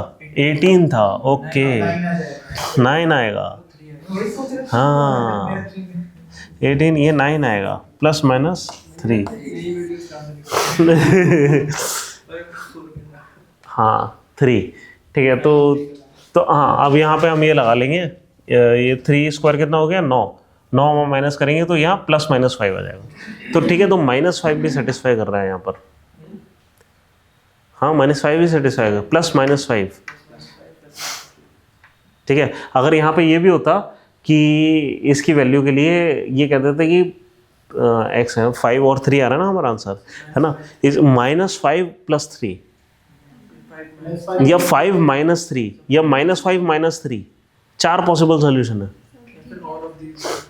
हाँ ऑल ऑफ दीज भी हो सकता था, ठीक है। वहाँ पे मान लो ये कर देते कि उन्होंने मान लो 3 3 5 कर हाँ मान लो जो सोल्यूशन है उसमें एक लिस्ट दी होती 6 सोल्यूशन की, ठीक है, और पूछा होता इनमें से कितने सही हैं, 1 ओनली, 2 ओनली, 3 ओनली, 4 ओनली, ठीक है।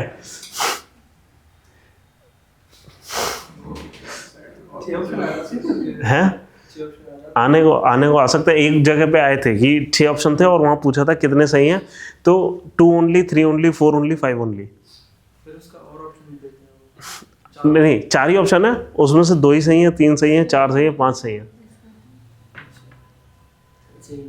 तो एक चीज़ तो पता लग जाती है ऐसे, एक तो इनमें से पक्का गलत है, कौन सा गलत है पता नहीं, कुछ नहीं कर सकते फिर, ठीक है ना। तो कहने का मतलब है आपको फिर निकालना ही पड़ेगा, और ये जो नेगेटिव वैल्यूज हैं इनके लिए भी सेटिस्फाई करना पड़ेगा, ठीक है, तब जाकर वो आंसर आएगा। अगर ऐसा कुछ होता है तो, अगर उन्हें डिफिकल्ट बनाना हुआ इसको तो, ठीक है। बाकी तो यूपीएससी वाले आसान ही रखने की कोशिश करते हैं। हम लोगों ने अपने मन में इसको डिफिकल्ट बना रखा है फालतू का। सर टाइम के साथ नहीं हो पाते ना, तो हाँ ये वाला को 5 मिनट पूर्ण हैं, सवाल ऐसे देते हैं कि 5 मिनट क्या वो डिवाइड है? अगर मतलब ज़्यादा हार्ड ये ना, square by y square. हाँ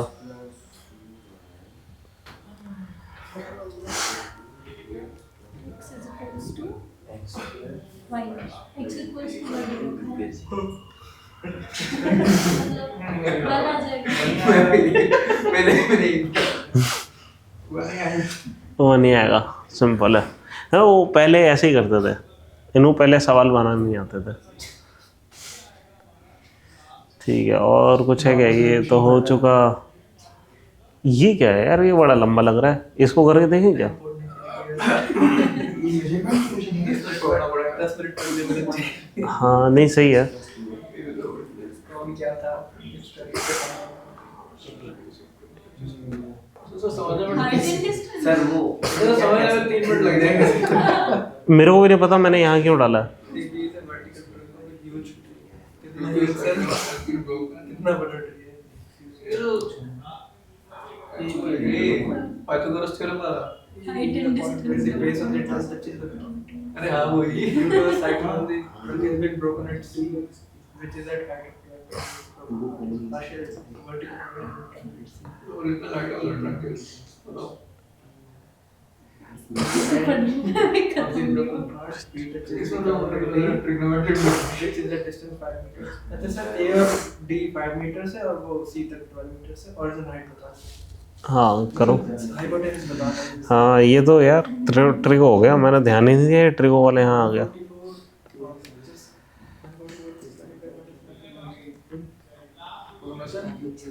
है जी, नहीं प्लस करेंगे। देखो देखो 13 प्लस 12 कितना? अच्छा 13 प्लस 12 25। 25 हाँ ऐसे कुछ होना चाहिए। उसको पढ़ के फिर छोड़ दीजिए। कोई पढ़ते छोड़ दीजिए।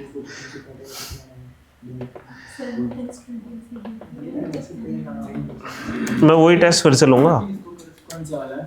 सर उसमें भी आपने बहुत बड़े बड़े दिए थे, आपने बोला था छोड़ना नहीं है एक पढ़ के देख। Due to cyclone, the trunk has been broken at C, which is at a height of 12 meters. The part is partially attached to the vertical portion of the trunk at C. यार वो negative बनाना पड़ेगा यार इस पे। हाँ triangle होता है। मतलब नहीं बनाना पड़ेगा ना।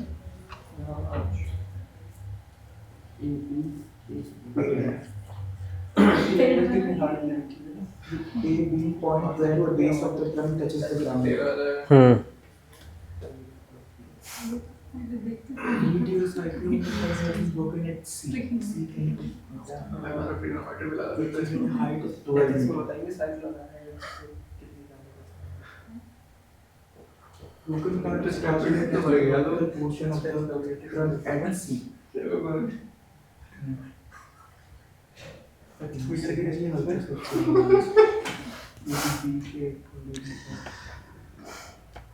If the end of the broken part B touches the ground at D, अच्छा ऐसे Which is बिना at a पैरों के distance of कोई 5 करेगा meters from कैसे? you. Side plus three. अरे वो तो गया। हम्म। वो तो गया। हाँ कितना है? वेक्टर पढ़ाया था, बोला था यूज नहीं करना है पेन। क्वेश्चन हो गया। पूरी बुक बोली थी वेक्टर के बिना पेन उठाए पढ़ेंगे। By the way, कह रहे ये तुम दीवार में ये पॉइंट है, यहाँ से लेट करो, ये वाला पॉइंट है, इधर से निकालो रुक उसको। जाओ। कुछ समझ नहीं आया था। बोलते जो छोटे बच्चे होते हैं वो पेन यूज करते हैं, हम बीएससी में आ गए, हम हवा में पढ़ेंगे। वो समझ में सब हवा में आता। वेक्टर को पढ़ने के वेक्टर हवा में। नहीं वेक्टर हवा में पढ़ना चाहिए, ये तो बात सही है। सर फिर समझ भी तो वो हवा में ही आया।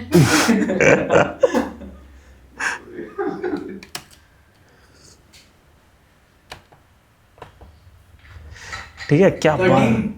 हाँ आंसर ऑप्शन में नहीं है। नहीं है भाई 30 राइट और 10 ऐसे नीचे से जोड़ो। अरे नहीं हाँ करने दो ना, हाँ चलो। 13 plus 12 भी तो अरे मैं उसको इसलिए क्वेश्चन में क्या पूछा? ओरिजिनल हाइट पूछी। भाई हाँ। पड़ गया 12 plus 12 12 plus 7 25. हैं 12 plus 13 25. हाँ हाँ 20। बस ठीक है, बस बढ़िया। मैंने करा दिया। ऑप्शन 15 नहीं दिखाता। हाँ नहीं मैं तो उसका उसके हार्ट पंप यूँ स्टार्ट हो गया होगा। हाइपोटेन्यूज का बता रहा था मैंने। ठीक है रेट ऑफ, चलो रेट ऑफ चेंज का कुछ करते हैं। ये तो डिफरेंशिएशन वाला हो गया। अरे डिफरेंशिएशन वगैरह कुछ नहीं होता है यार, ये सब अफवाहें हैं। ये वाला रेट ऑफ चेंज। हाँ कोई सा कर लेते हैं, सेकंड वाला करके देखो। हाँ जी किस चीज का क्वेश्चन? रेट ऑफ चेंज करके देखो कोई।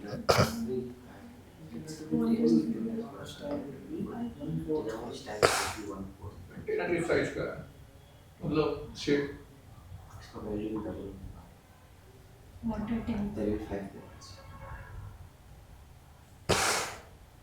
1/4.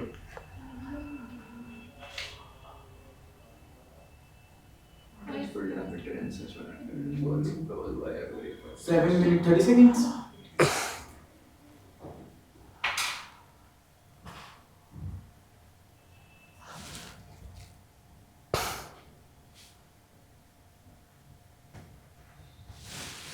Are you sure? Yes sir.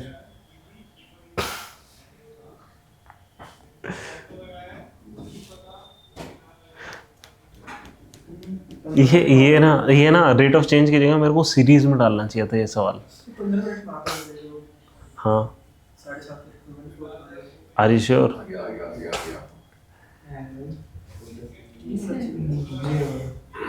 ये एकदम न्यूक्लियर रिएक्शन चल रहा है यहाँ पे।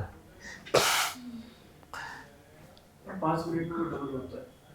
5 मिनट में डबल हो जाता है 30 मिनट में कितना आर यू तो हाँ है। हर 5 मिनट में डबल हो जाता है। ये तो है। तो 5 मिनट पहले कितना रहा होगा आता और उसके 5 मिनट पहले कितना रहा होगा? कैसा रहा?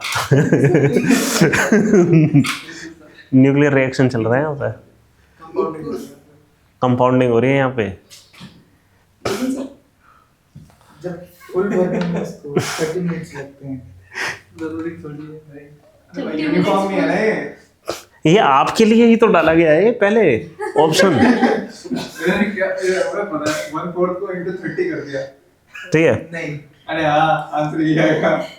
अब देखो थॉट प्रोसेस कि अगली बार ऐसी गलती ना हो, तो इसके लिए क्या करना है कि आपको पता होना चाहिए कि मतलब कंपाउंडिंग क्या चीज़ होती है। ठीक है अब इस तरीके से देखो कि कोई स्टॉक है वो हर साल 50% रिटर्न दे रहा है। ठीक है तो 2 साल में टोटल कितना रिटर्न आ जाएगा? हर साल 50% रिटर्न दे रहा है तो 2 साल में कितना रिटर्न होगा? नहीं 50 का 50% और बढ़ेगा। कैलकुलेट करो। हाँ 125 तो हाँ। कम होता रहेगा नहीं और बढ़ेगा रिटर्न 50 का 50 हो। और बढ़ेगा। हाँ, अच्छा।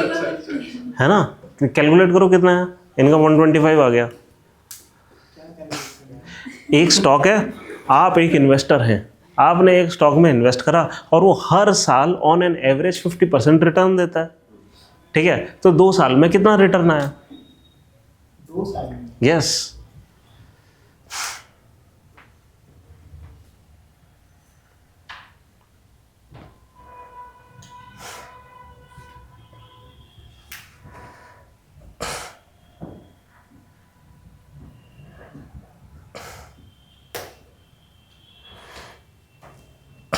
100%? अभी मेरे यही तो सवाल आप अभी तक कर रहे हो। नहीं यार 125 कैसे? क्या answer is not important, more important is what, कि आपने क्या सोचा, थॉट प्रोसेस क्या था। क्योंकि आंसर तो हो सकता है आप सही निकाल लो, लेकिन थॉट प्रोसेस गलत हो गया तो फिर आप सारे सवाल गलत करोगे।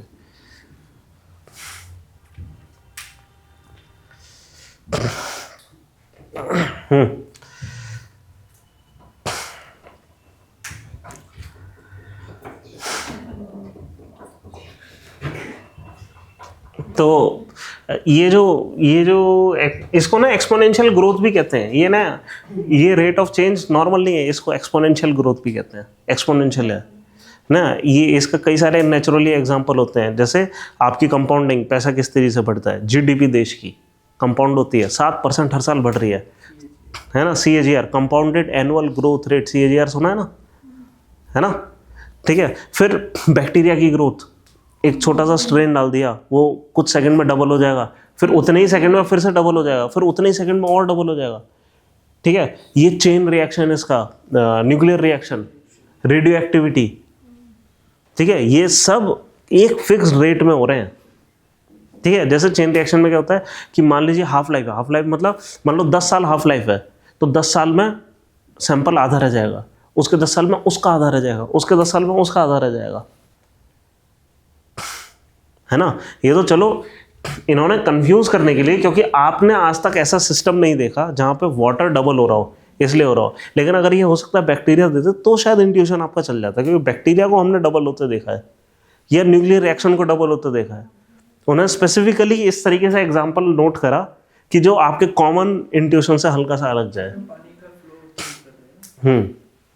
तो पानी का फ्लो लगातार बढ़ता चला जाएगा, वो न्यूक्लियर रिएक्शन की तरह ही वो चेन रिएक्शन में जा रहा है फ्लो किसी वजह से। बस सर इसमें 2 स्टेप पीछे जाना है। हाँ, बस 2 स्टेप पीछे जाना था। 50% 120 हाँ, अब देखो, सबसे पहले आप मान लीजिए x आपके पास अमाउंट था, और जब भी हम रेट ऑफ चेंज की बात करें ना, बेटर होता है आप x भी ना लें तो 100 ले लें, ठीक है, दोनों ही लेकर चलते हैं, ठीक है। अगर 50% एडिशन हो गया तो ये 100 कितना हो गया,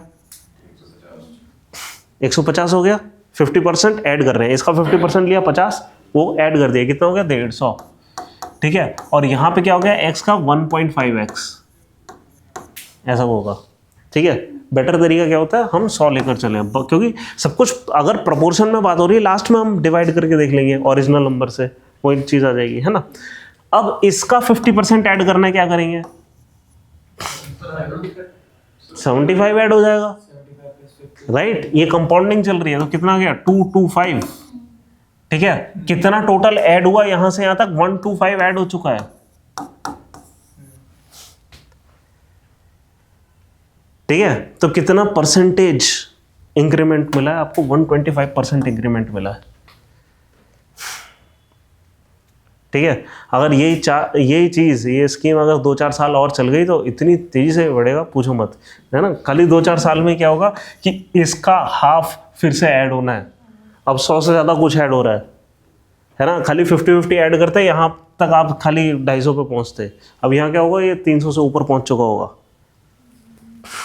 है ना। बहुत तेज़ी से चीज़ें ऐड होती हैं। चलो एक सवाल है, जैसे लोन में सर कोई कंपाउंड इंटरेस्ट देने लग जाए, किसी को लोन दिया है तो कंपाउंड लोन में कंपाउंड इंटरेस्ट ही होता है, और क्या, हर कोई कंपाउंडेड लेता है। इस तरह सोचो ना, क्यों कंपाउंडिंग क्यों करते हैं बताओ, इसके पीछे लॉजिक नहीं, सिर्फ ये बात नहीं है। इन्फ्लेशन वगैरह। हाँ, इन्फ्लेशन वगैरह को एडजस्ट करने के लिए, इन्फ्लेशन कंपाउंड हो रही है भाई। आप आलू जो था मान लो 10 रुपए का था, अगले साल 11 का हो गया, 10% बढ़ गया, अगले साल फिर से 10% बढ़ेगा। ये सारी चीज़ें कंपाउंडिंग चल रही है, दुनिया में सब कुछ कंपाउंड होता है, ये ऑलमोस्ट नेचुरल है कि सब कुछ कंपाउंड होगा, इसलिए हम भी इकोनॉमिक्स में चीज़ें कंपाउंड करते हैं, ठीक है। एक सवाल देता हूँ, जैसे कि एक सवाल है कि सन 2020 में इंडियन इकॉनमी 8% नीचे गई, ठीक है, ये सवाल मैं बना रहा हूँ एक, ठीक है, ऐसे। और सन 2021 में इंडियन इकॉनमी 8% ऊपर गई, ठीक है। अब सवाल ये है, ऑप्शन ए 2 साल में नेट गेन हुआ, बी नेट लॉस,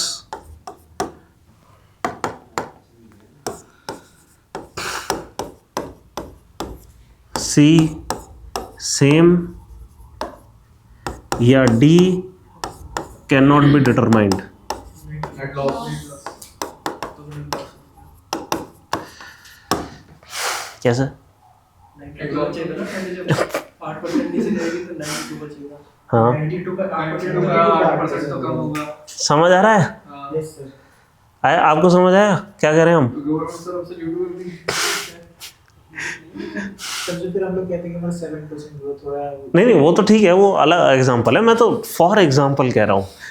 हम कौन सा 8% ही नीचे गए थे, हम 7.2% नीचे गए थे, हम कौन सा 80% ऊपर आए थे, हम थोड़ा सा ज़्यादा आए थे एक क्वार्टर में, -25 थी। अगले क्वार्टर में +25 हो गई।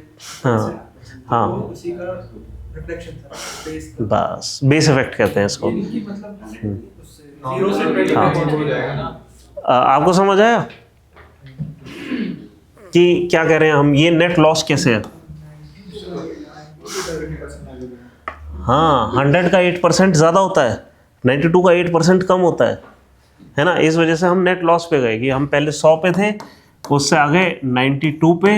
अब इसका जो 8% आएगा वो थोड़ा सा कम होगा, वो हमें 99 पॉइंट समथिंग पर ले जाएगा। ये समझ आ गया, क्वेश्चन समझ नहीं आ रहा। कौन सा वाला?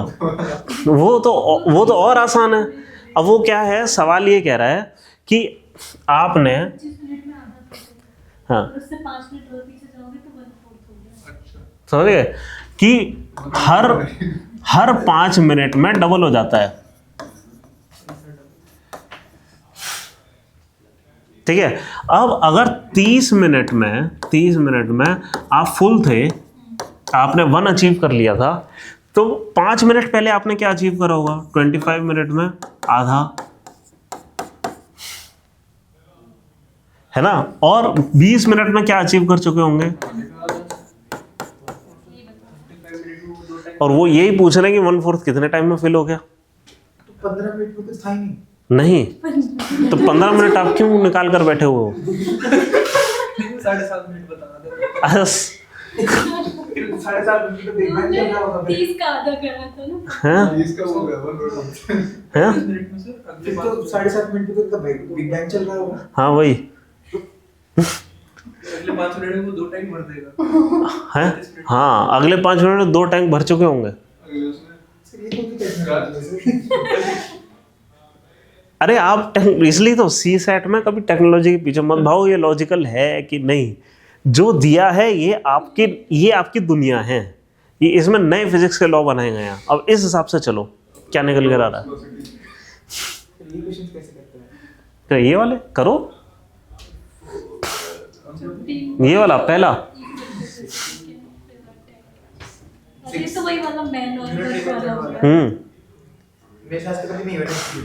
चलो ऐसा करते हैं, इस वाले को पॉज करते हैं अपन ना, कोई ऐसा करते हैं जो कितने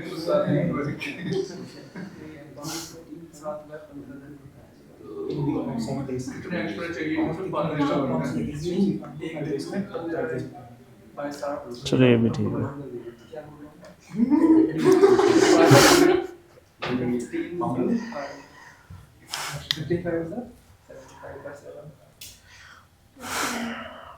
क्लास कितने तक चलेगी? पता नहीं, जब तक चलने दी जाएगी। जब तक पढ़ाना है, जब तक।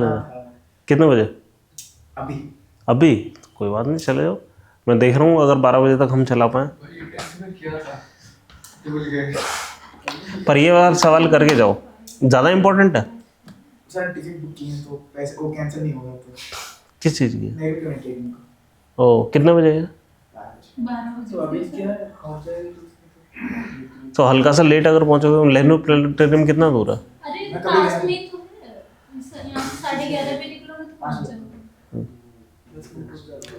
हाँ चलो ये वाले सवाल क्योंकि ज़्यादा इम्पोर्टेंट है।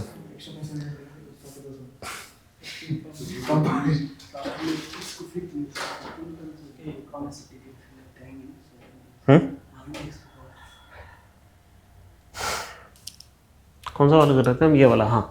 कैसे हो गया? 15 पंप 7 दिन में भर रहे हैं, 5 दिन में कितने पंप भरेंगे?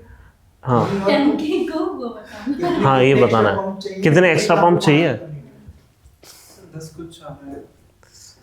नहीं यार Extra. क्यों आ रहा है मुझे वो नहीं पता। 10 पॉइंट कुछ। एक पंप कितने दिन का काम कर रहा है? यूनिटरी मेथड लगेगा। पंप अरे यार लग रहा है लेकिन वो 7/15 लग days नहीं मारा ना में। सब। यार इतना आप सेवन अगर होता लॉजिक वॉल्यूम कहीं ना कहीं कोई ना कोई लॉजिक लगाओ। देखो मैं अभी मतलब लॉजिक के बारे में सोच भी नहीं रहा जब तक मैं सोचो करो। सही कर रहा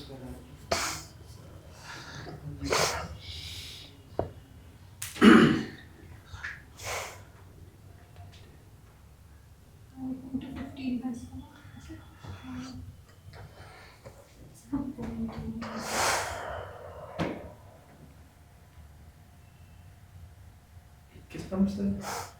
एक सेकंड, 7 बाय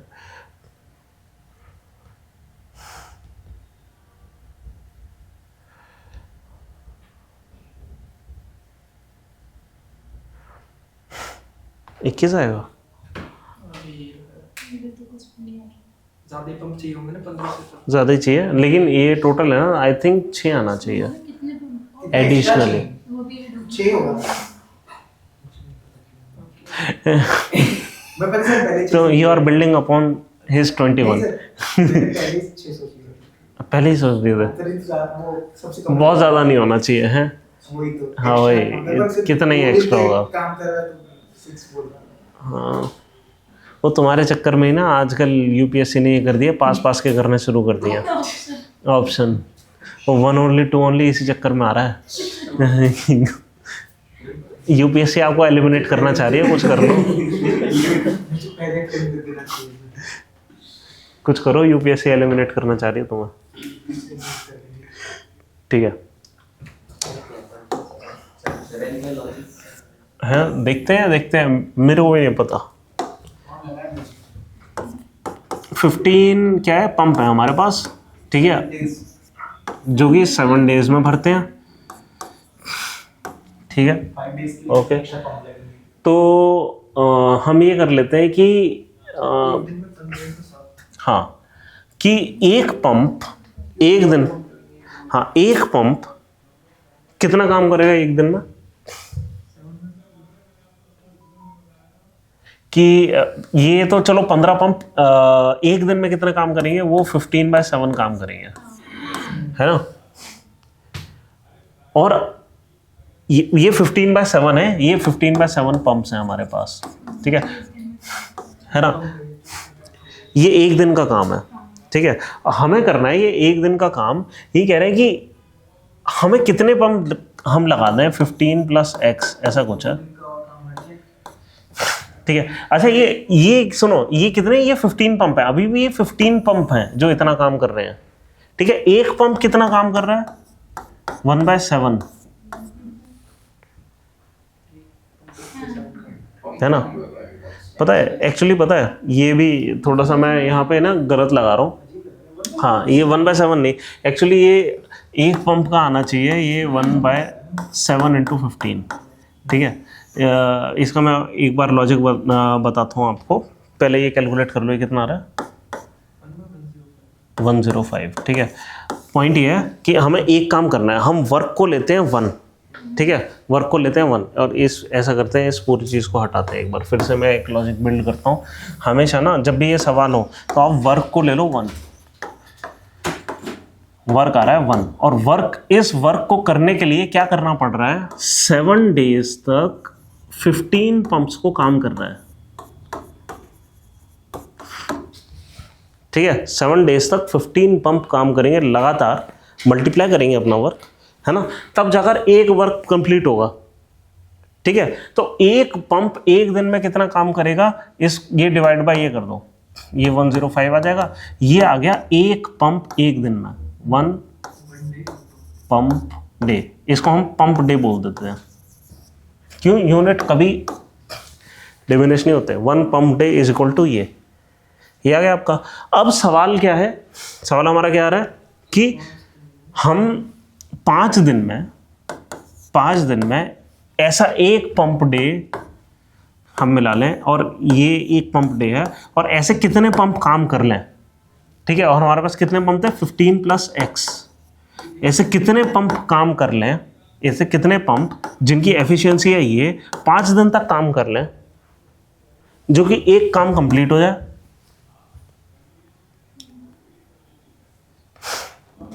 है ना, यही है ना। इसको काटेंगे क्या, ये 21 आ जाएगा, पूरा काट दिया हमने, ठीक है। 21 आ गया, 21 गया उधर, तो 15 + x = 21, x = 6।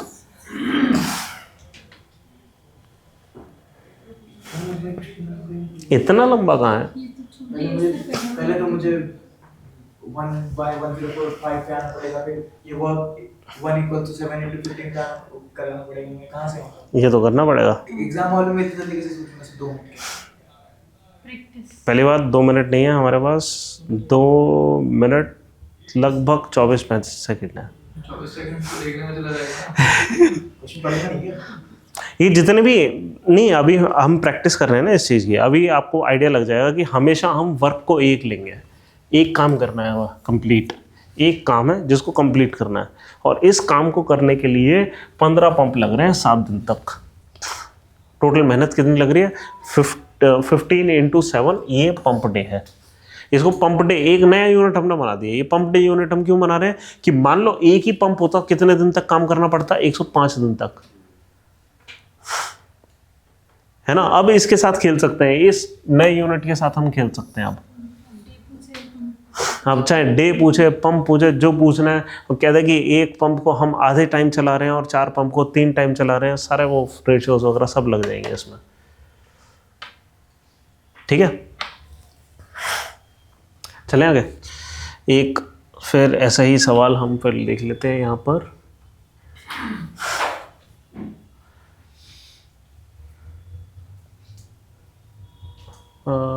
जॉब, ये वाला आराम से हम वाला कर लेते हैं।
days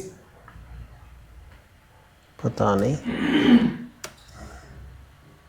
मतलब शुरू से एक आखिर तक ना।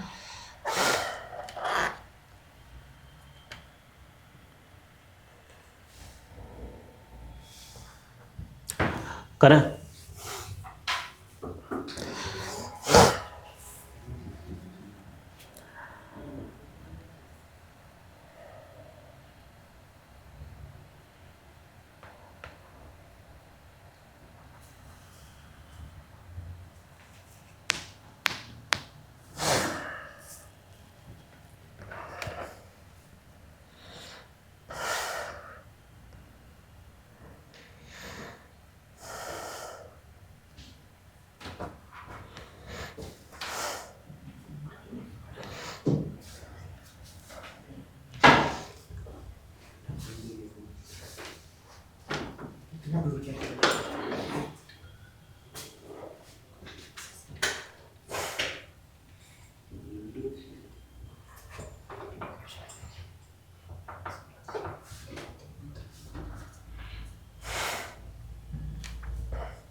आपने क्या लॉजिक लगाया? 10 days में हाँ, क्या लॉजिक लगाया हैं? सर 60% काम हो रखा है, तो रेस्ट ऑफ द 40% जो है वो शाम ने अकेले किया है। तो फिर मैंने क्या बोलते हैं 40% को ना 8 से डिवाइड कर दिया। टेक्निकली शाम जो है एक दिन में सिर्फ 5% काम कर सकता है, तो फिर वही 5% का भाग मैंने उसका फिर 60% वाले से काट दिया। कितने बजे से क्लास है? ओके ठीक है, अभी स्टार्ट नहीं है तो फिर 5 मिनट रुको, मैं इसको एंड कर रहा हूँ बस। ठीक है, हाँ बैठो बैठो शाम को बैठो। 5% काम करता है, हाँ तो 5% इसमें फिर 4 दिन 20% काम किया, तो रेस्ट फिर मेरा 20% जो है वो हटा दिया। देखो पता नहीं, हाँ सुनो, 60% ऑफ द काम मतलब 0.6 ऑफ द वर्क कैसे कंप्लीट हुआ? 4 दिन के अंदर कंप्लीट हुआ। किसने काम करा? राम ने काम करा और श्याम ने काम करा, है ना। ये राम एक दिन में जो काम करता है उसको मैं आर ले लेता हूँ, श्याम एक दिन में जो काम करता है उसको मैं एस ले लेता हूँ। ठीक है, दोनों ने 4 दिन में मिलके कितना काम कर दिया? 60%। ठीक है, बाकी का बचा हुआ काम यानी कि 0.4 ये कैसे हुआ? ये श्याम ने अकेले करा, 8 दिन में करा, एक दिन में वो एस काम करता है, इस तरीके से हो गया। तो श्याम एक दिन में कितना काम करता है? 0.4 डिवाइड बाई 8 मीन्स 0.05, इतना काम कर लेता है वो, है ना। इतना काम अगर हम यहाँ पे डाल देंगे, यहाँ पे डाल देते हैं, ठीक है, और इसको ऐसे लिख लेते हैं एक्चुअली 4R, हाँ जी। इनफैक्ट ये काम, ये चीज़ करने की जगह ना एक काम और कर सकते हैं, इसको ये अच्छा लग रहा है मेरे को, वो वाली इक्वेशन क्या कि 4R + 4S is equal to, ये कितना हो गया? 0, ये 1.2 हो गया, नहीं ये 0.6 है, 0.6, और इसको मैं डबल कर दूं अगर इस पूरी चीज़ को, तो 8R + 8S is equal to ये 1.2। मैं क्यों करना चाह रहा हूँ कि मेरे को बड़ा बढ़िया चीज़ लग रही है यहाँ पे, दिख रही है आपको क्या करना चाह रहा हूँ मैं? दिस माइनस दिस कर दिया, ये टर्म ही उड़ गई, ये कितना आ गया टोटल दोनों मिलाकर? 8R बचा है ना यहाँ पे, this minus this, 8R is equal to 0.8, और राम का ही तो निकालना, मैं शाम निकाल ही क्यों रहा हूँ? R is equal to 10% of the काम कर देता है एक दिन के अंदर राम। हाँ वो तो ठीक है, ठीक है। ऐसा कितने दिन तक राम को काम करना पड़ेगा, काम कंप्लीट हो जाए? 10 दिन। 0.1 × 10 इज आ गया आंसर 8S। ये बोला है कि ना कि क्वेश्चन में ही तो बोला है सिंपली कि वो 8 दिन तक काम करेगा, कि राम टेक्स लीव एंड फिर Shyam works for 8 more days to complete the rest of the job. Rest of the job is 0.4, ठीक है ना।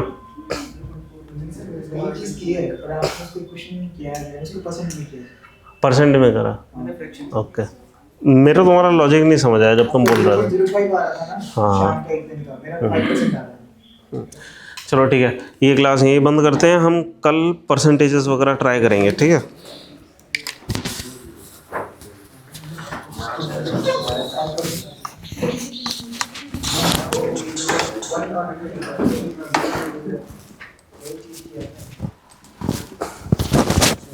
नहीं